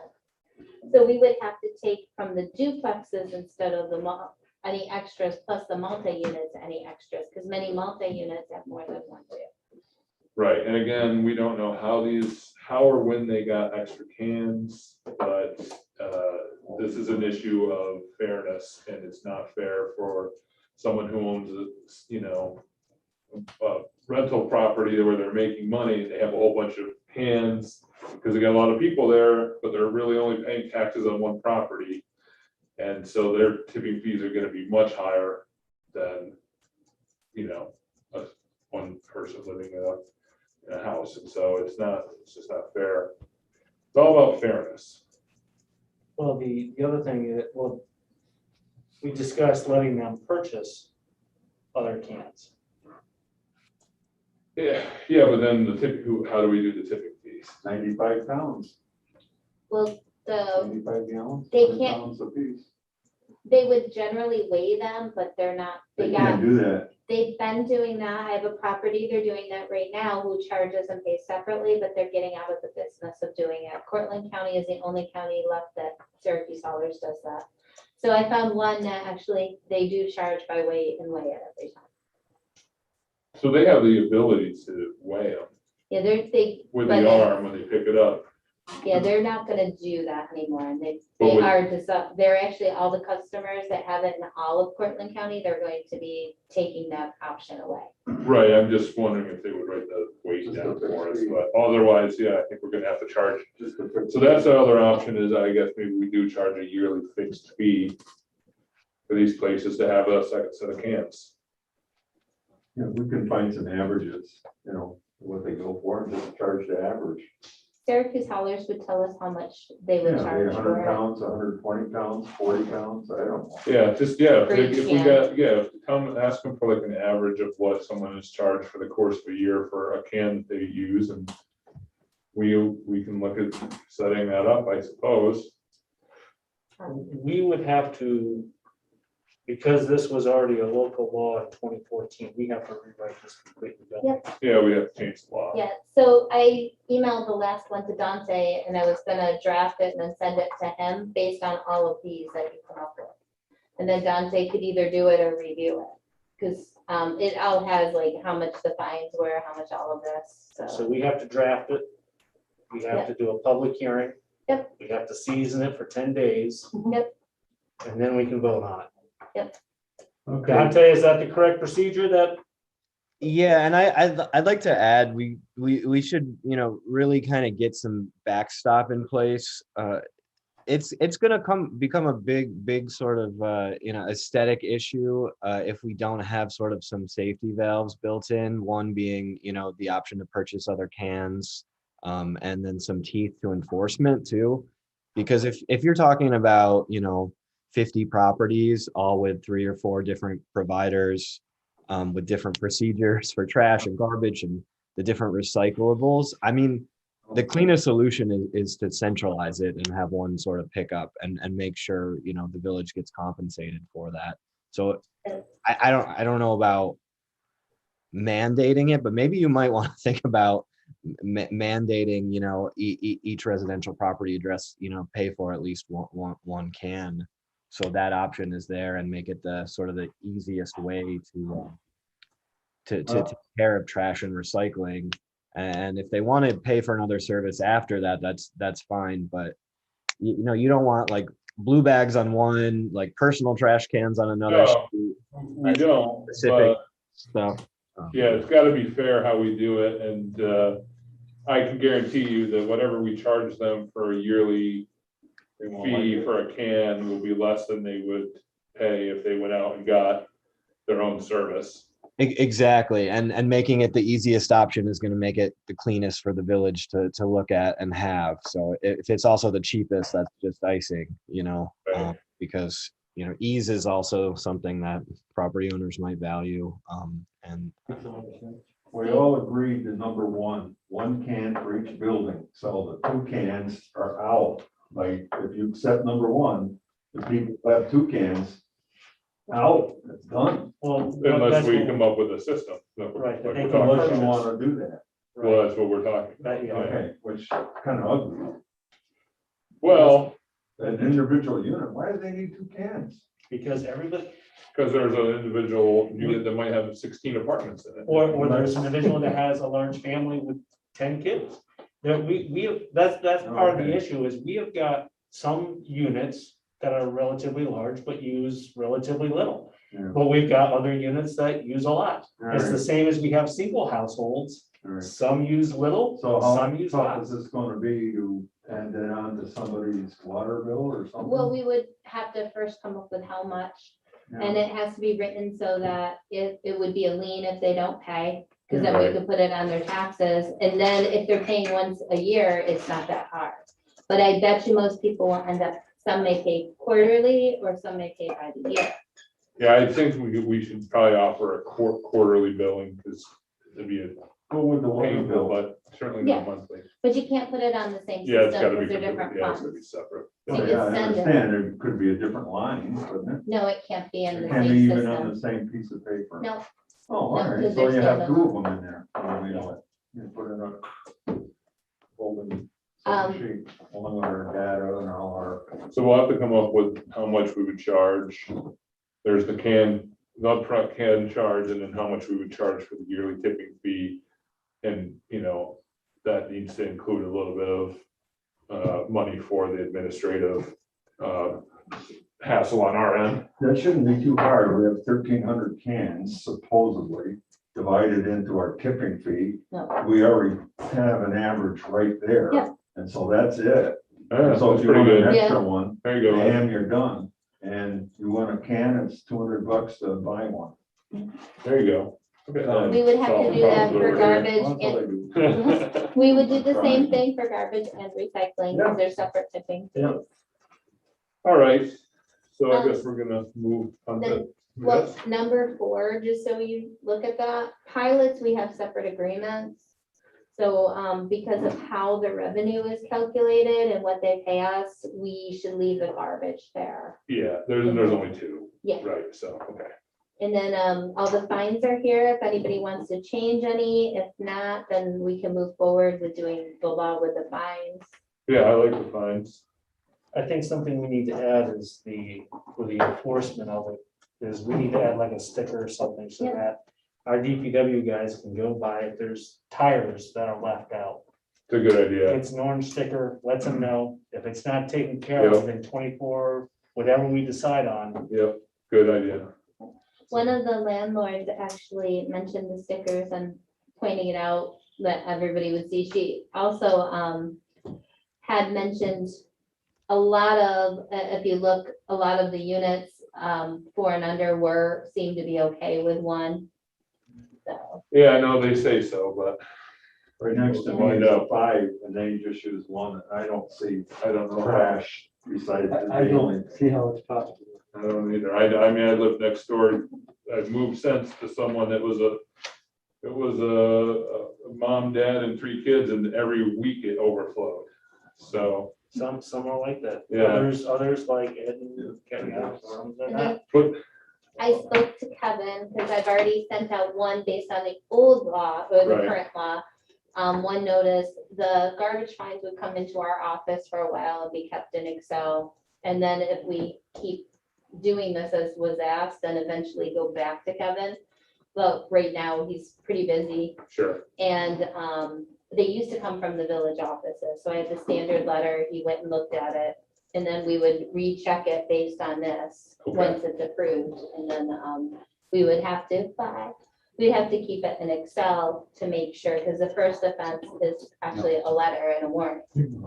And if we don't keep track of it, then we'll Yeah, we never need know to where keep they track of are. it, yeah. I like the So- sticker idea. I don't Yeah. know What it takes to, come up with something. No, no. I'm sure somebody else has already got it. Oh, yeah. I used to live in Ithaca. If you had to use clear bags, and if they saw any recyclables in the bag, they slapped the sticker on it, wouldn't take it. Yeah, and the enforcement would have to be for a while, and Right. maybe it's not the whole village every time, because that's a lot of DPW time. But like you could do sample sections or Right, so, or whatever anyone calls them. all right. Good on this? All right, let me go back to Dean. Dean, first of all, I apologize. I was not setting you up. I did not think that this was gonna turn into what it turned into. The board has voted to postpone the decision until they have more information. So I would like to invite you back with Sarah and John, prepared for this. I honestly did not mean for you to be sabotaged like that. It was unfair. And so we would like to invite you back to the next board meeting with both of them so that they can present everything, because without you having all the facts at your fingertips, it was, again, I'm very sorry. It's okay. I know where they stand. And I understand from a law enforcement side why they stand that way, but some of the stuff they're saying is not 100% accurate, and I know that. But like I said, they're talking about this big problem they see, but they're not willing to try something new to fix the problem. And that's the big thing, is nothing has happened to change the problem yet, and they've been trying since 2012. Right. And, some of it I think is just personal reasons.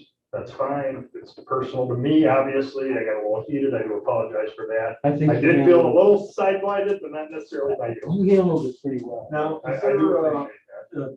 to do the due diligence part, because I'm kind of inclined with you, Mayor, but I really wanna, does the chief or is there another someplace where they documented all those He's talking kind about of the program emotional that you issues that work they with. said, hey, here's what's gonna happen? So, Is there a counter pile of dump that I can look at? so I'm on the advisory board for Healing Cortland, which is actually a study that Columbia University has poured $84 billion into. Cortland County received money. We're one of 16 counties in New York State that are actually participating in this study. We are a phase 2 program. The county basically is subcontracted off to Portland area community that cares to do this program. We're in data collection phase, okay? The only sole object of this study is to reduce overdose deaths by 40%.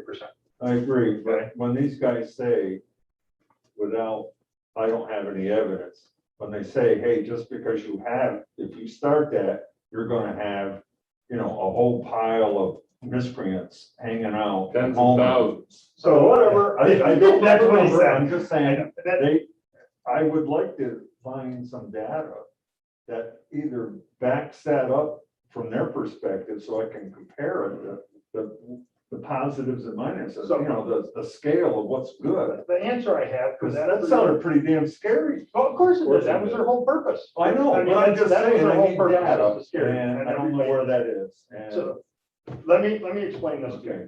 Okay, there's already a syringe exchange that comes to the Cortland County I've border. heard about North this of for us. years. There's a syringe and years. I don't know exchange how long to the it- west of us, stops at the Cortland County border. There's syringe exchange to the south of us, stops at the Cortland County border.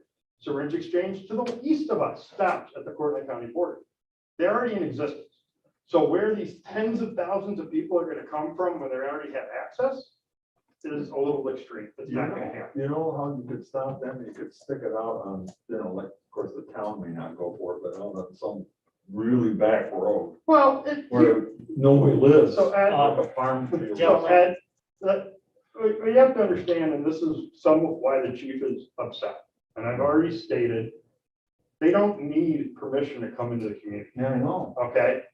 The state allows for it. Yeah. The state supports it because the data supports that people are more likely to enter a program from a syringe exchange than going through jail or anything else. The data is there and we can get you there. The Okay? needles are provided by the state. I mean, this data. I understand. I So, just want to hear the other side Yeah. also. well, and that's where I'd like to see all of their data, their That's safety. what I meant. So what we have is the data that supports it. Okay? I personally, like I said, was against it until I understood it, until I watched it happen.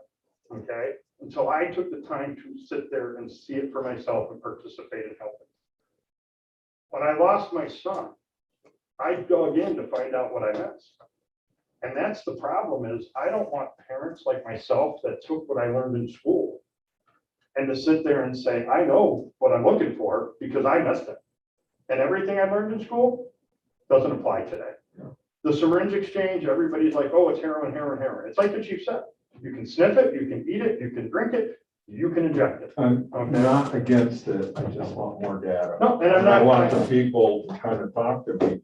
So at least my vote is, And I'd like representative of to the put people. that data in your hands. Yeah, I want it. Okay. I want the chief to talk to me. And Dean, I really appreciate this discussion, but it's a little after 8. We still have quite a few more items, and I know we're gonna rediscuss this again. Yeah. So Understood. I'd like to move forward. But if that's thank all right. you. Yeah, we can move forward. And again, Dean, I'm And sorry. I don't feel sidelined by you. I just, Okay. it would have been good. Once I saw him here, I knew I were here. I had no idea they were coming, so. Our next meeting is the next item because we're looking to change the date. If you just want to wait a second. Yep.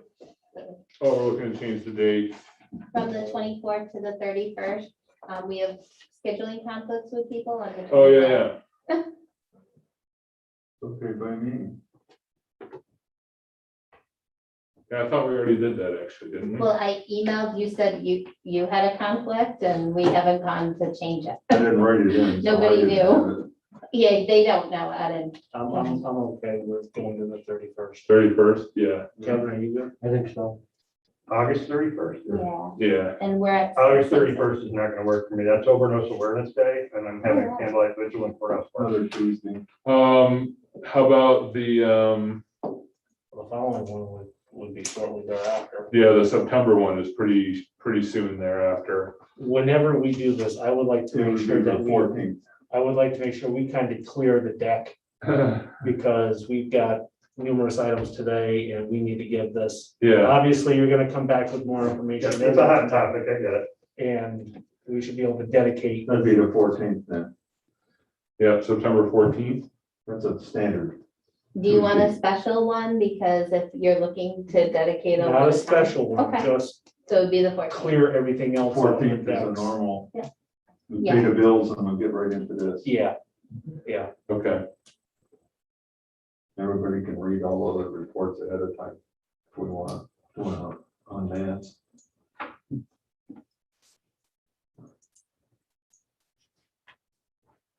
all right. Okay, thank you, Dean. Yep. Appreciate it. Not a problem. Can you just email me that and I'll get it off to everybody else? Yes. Thank you. Guys all have a great night. You Thank too. for your time. I You do too. appreciate it.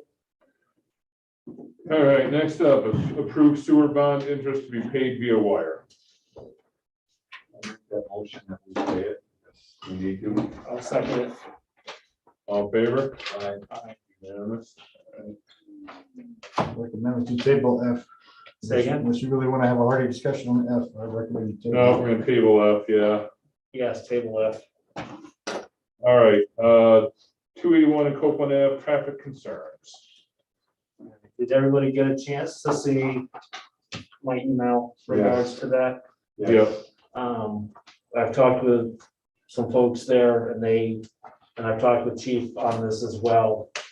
And everybody that I've spoken with would like to see the traffic slowed in whatever manner that we can so do. Yep. And with Copeland being paved, it's gonna become, Oh, yeah, a racetrack. yeah, That's the two. Just add down to the light 28190, and people heading north are cutting down Copeland. Yeah, Because traffic is backed up all to the 281 connector.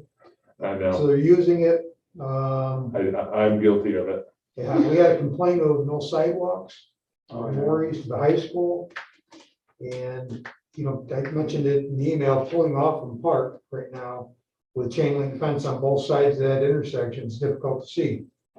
So, Yeah. stop sign there would serve a couple things.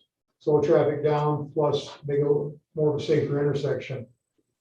Turning on to Copeland. And stop signs in a village, you know. Be a three-way what's stop. the Yeah, I big deal? think it's a good idea. I already talked with Phil. He has 2 stop signs on hand already. Can you do that? So or is it- we'll still have to go to, Dante, we have to put that to local ordinance too, correct? Yeah, any changes you're gonna make are gonna be required and subject to a local law. Well, what I'm saying is we're not expending any more money because we already have the stop signs purchased. We already have the radar signs that have been in storage. Sure. And because we're not putting it on a state road, we don't have to have it hardwired. So we would, Phil would talk with Chief about the best location where it'd have the maximum impact. Because it goes from 30 down to 20 because it's a school zone.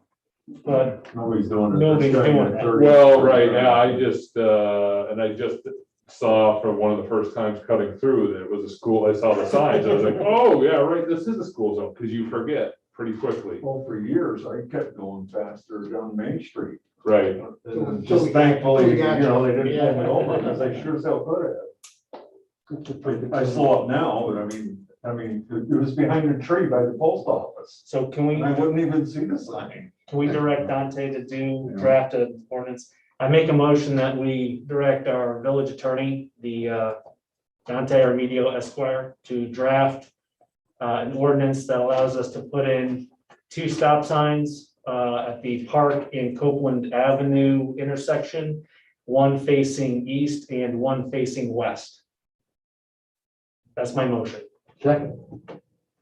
But you said you need a three-way. Oh, There's there's already already one that one. stops. Oh, there's one there There's already. already one. Oh, okay. But don't we also need a little three-way? Little sign that says three-way. Yeah, we would need, Phil, I forgot that. We're gonna have to get some 3-way stop, little placards underneath the stop signs. Also, Yeah. I almost You got muted killed once. yourself. I thought it was a four-way and it wasn't. I go, whoa. All right. All right. That's the motion. Kevin seconded. Discussion, all in favor? Aye. Unanimous, good. Yeah, when the night I went out with, God, I forget his name already, such a nice guy. Compton. Compton, yeah, I liked him a lot. There was plenty of people speeding down there, you know, we pulled over a few people. All right, basketball court options. So because the polls came in so late, right? it doesn't look like DPW can get to it this spring. So there's a whole bunch of options such as pricing it out for a contractor, overtime on weekends and weekdays, if we can't find a contractor. It's for digging the hole, putting the poles up, and we have the issue of how to get a piece of equipment in there to dig the hole. Tim did call me today. His suggestion is to price out contractors for pole installations and go from there. Yeah, let's do that. But I also would be interested to compare that to what it would cost to do just overtime for our employees and make it voluntary. Hey, we got a Bobcat, you go rent a pole digger for it, if you don't. Yeah, already the own back it. truck can't get back in there and do it? Is that what, You know, just dig a hole. Hey, it's pretty tight. I would actually probably have to end up taking the whole side of the fence down and possibly move one of the main metal poles to get the truck in there. And my Oh. next concern is that truck is so heavy, Hal, that once it gets loaded with the dirt and stuff, that's gonna be awful heavy on that little bit of blacktop that's there, and it might tear Got it. that up or crack it. So is there something that we could rent that would dig them? Bobcat. Yeah, you can buy augers up to 12 to 18 inches. It's a little rubber track machine, actually. And it go in there and actually dig that. Should you have one to go with your Bobcat? Should that be something DPW owns? Yeah, down the road, yes, but no, we don't have anything that big. We don't have one at all. Here. It can price it while Don't they're you have a pricing. Bobcat? Don't they have a Bobcat, 70 horsepower? Those are- Yeah, we got a Bobcat. Not the auger. Yeah, so price an auger, because we probably need it for other things. I'm thinking. Yeah, if you want to just get a price on an auger that would work, Phil, and then, Okay. Even a used one, because you don't need it that much. I mean, I would be more inclined to go with, Phil, you think guys would volunteer to do some overtime for this? Work to do this for some overtime? Yeah, possibly. I guess I'd have to ask them. Yeah, That's all I could say, see if they'd be interested in, Yep. getting overtime and doing this. And the volunteers notes are for, like, if we end up doing any painting or anything, we can Right. look for help out there. Yeah, I think an auger on a Bobcat, cutting the wire and just rewiring it, which, I think the biggest issue is actually probably trying to just get the holes dug. I mean, we could cut it out. We got a road saw. We could cut the squares out. Biggest issue is pulling the old ones out, and then actually, once we pull the old ones out, if we get something to pull them straight out, we might not have to auger much of a hole at all. Well, there you go. You know what I'm saying? That's gonna be a pretty good hole in each pole. So, a Bobcat could do it probably. yeah, but you gotta be real careful turning that too. If you want to get a quote from someone just on what they would charge to yank the poles out, maybe. I don't know. Okay. Just throw us some options, I guess, is what I'm trying to say, because I'd really like to see it get done this year. Yep. So, Yeah. all right.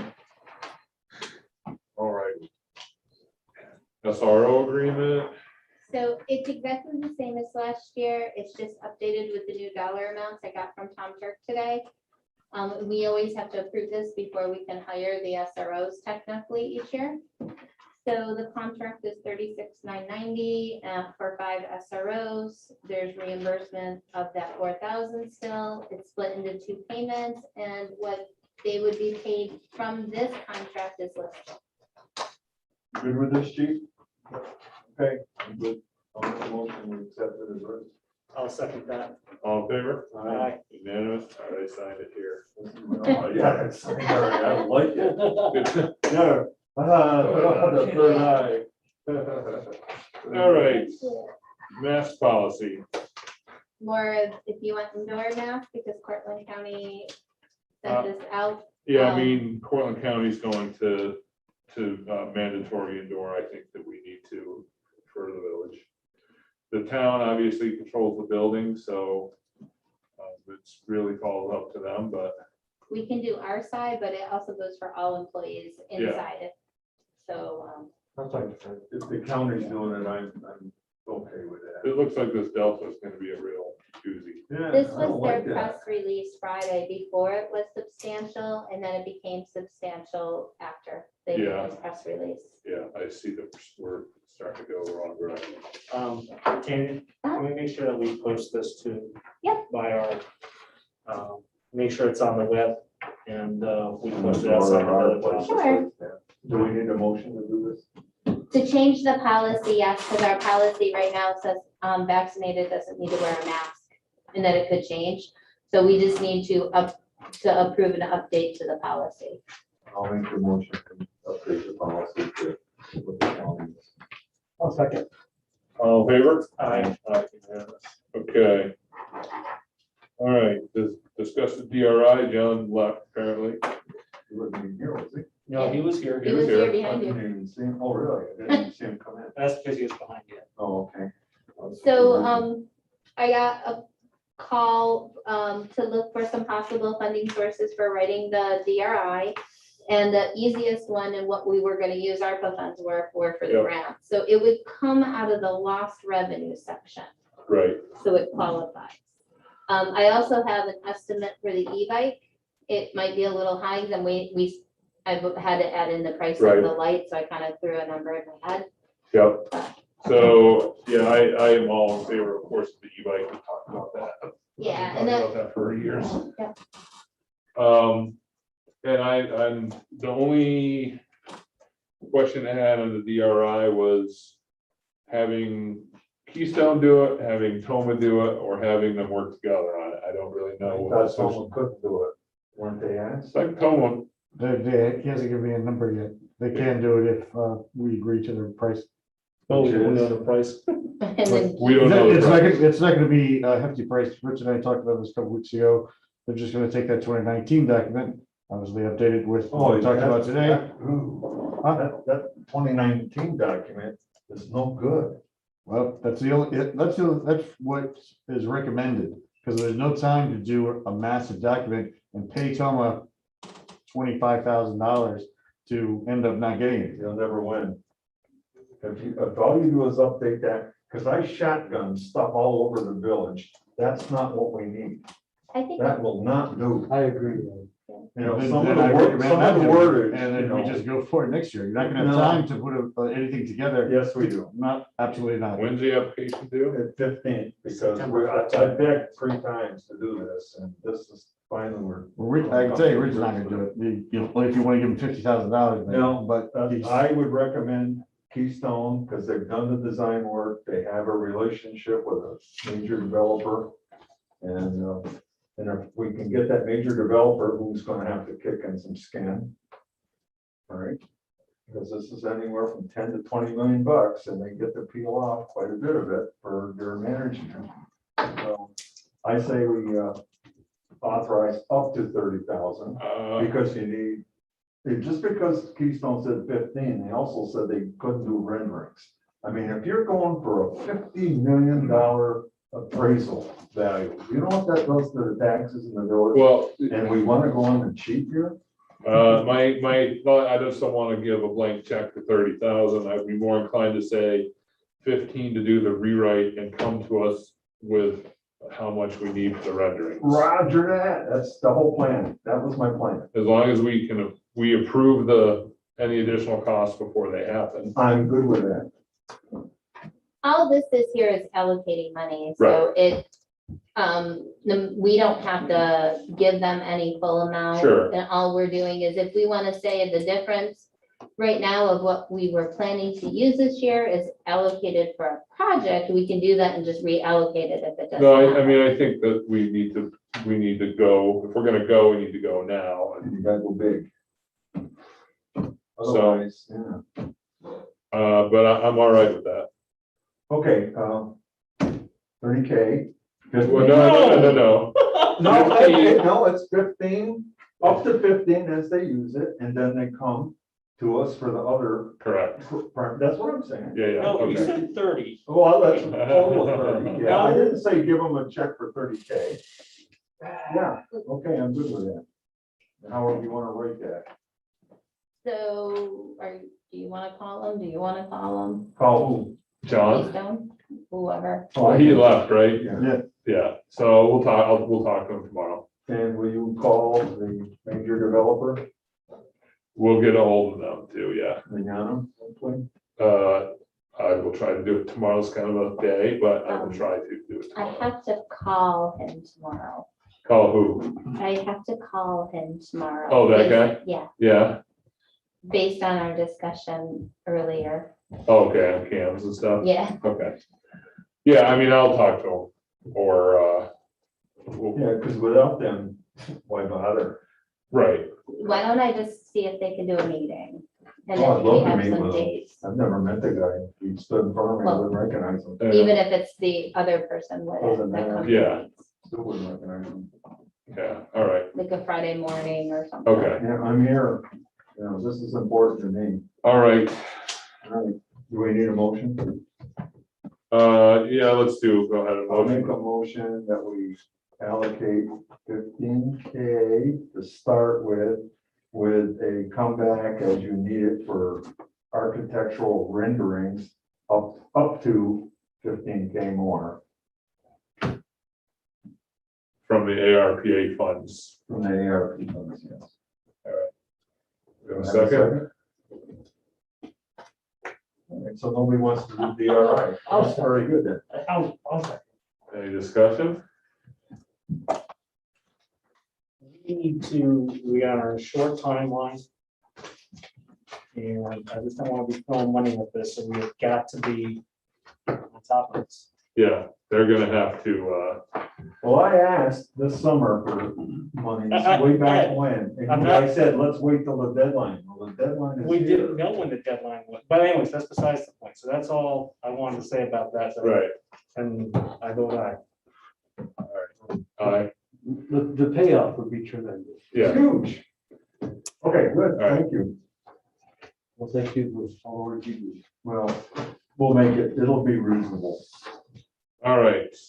That, You do know. that's where we are. Comments by board members? Shall we skip and move to executive? Yeah, let's do that. Something Important to say? Do you- Are there happy any now. questions from, Questions from the media before we go to executive? Yeah, I just have a few. That's it. I don't mean to extend your guys' night. but- But you will. For the Lincoln, mind me quick, you mentioned travel tourism. Is that part of DRI or is that a different thing? That's, well, that's, That's in It's the all part ARPA of it. funds. yeah, It was in the question and answer, the ARPA funds, because we were talking about if the town would combine. Okay, is that like for like attraction to say like, oh, we want to I think consider you guys if you do this, essentially, right? It was just, it talked about focusing, the question and answers talked about focusing on travel and tourism, so Okay. they would just have to see if it works in that category. And then what's you guys were describing the location, possible Wiki Monument. Can you kind of describe that a little better? What your ideas were, like Main Street and the river? It's gonna be between Pine Street and Park, and hopefully we can do like a roundabout or an intersection and put the statue there as. there's no, we have no. We don't have a plans yet. concept. Okay, yeah, I just Pine you Street, had an idea. what it And was. Wall Street, excuse me, And Wall and Pine. and then for the DRI discussion you guys just had, you mentioned Keystone. What's the full name of that company? Keystone Associates. Keystone Associates, okay. And then, what, e-bike, what's, Like, battery operated bicycle for the Okay. police. and then, funds to help pay for the Keystone thing, that would come from what? The Recovery Act. Cover it, okay. And then for the basketball court, what's the location of that for the construction? Behind the community building, or in front of the community building. Right Kind next of to the rec fire building department. near the fire department. And, what's the anticipated finish date for that? You're looking at it done this year? Yeah, Don't know yet. Then, Ted, you mentioned options, is it just options? Oh, yeah, the parts came in, the poles came in so Oh. late that they're coinciding right when we're doing our roads, and then it starts to snow. So options are hiring someone overtime, like what we do, because we don't, it doesn't fit in our schedule anymore. Gotcha. One of the poles was lost, and like, didn't show up on time. Is there like a concept of the like dimensions for the basketball court they could have? I don't The know. courts are up, it's just Yeah. putting in new poles and Oh, okay. backboards and nets and rims and stuff. Okay, all right, gotcha. Yeah. That's all I need. No problem. All right, thank you. Don? I'd like, the mask policy, so we can get that in tomorrow or Thursday. Oh, So the that people- Cortland County, we just use the Cortland County, Okay, so that we know what people got, what you basically said that. yeah. All indoors, people have to wear In the town- masks. In the village side of town hall, they gotta wear a mask, but we don't know what the town says. We don't know what the town's. But that's also for the other Yeah, employees. for the other, inside. you know, the street, Yeah. the garage and all The that, fire and the fire department. station, right? Okay. Right, fire department, but not the businesses or anything like that. We don't control that, so. No, it's all publicly owned property, Right, you got it. You got it. the basketball courts. No, no, That's outdoors. I know. This is all very sad. I can't even hate this way that we're going right now for this Delta thing. Well, it's, just as an anecdote, there, I just heard today that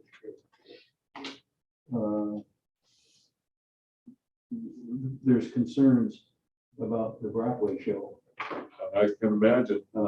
There's been a couple of people that were instrumental originally in it, and two of them have been tested positive for Oh, God. the Delta, and they had been vaccinated. Yeah, this is the concern is that you can get this when you're vaccinated already, the Delta. Now, they weren't working on the show, but they've been around the Homeville, the Living History Center. It's scary. Yeah, it is, and it's depressing as anything. Sorry, I just have one more question. Were you guys, with Delta being a thing now, were you guys considering virtual? We can't until they declare another state of an emergency at the state level to allow us to, because we're not allowed to. Okay. But as soon as they do, we will. Okay. Yeah, So yes, Kevin, we discussed that at the very beginning.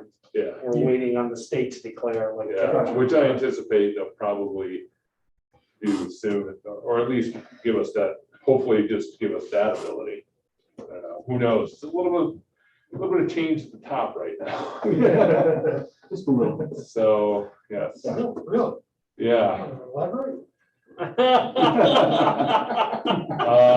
The governor made the right decision by stepping down today. Yes, absolutely. We should have, and he did. So I look forward to working with Governor Hochul.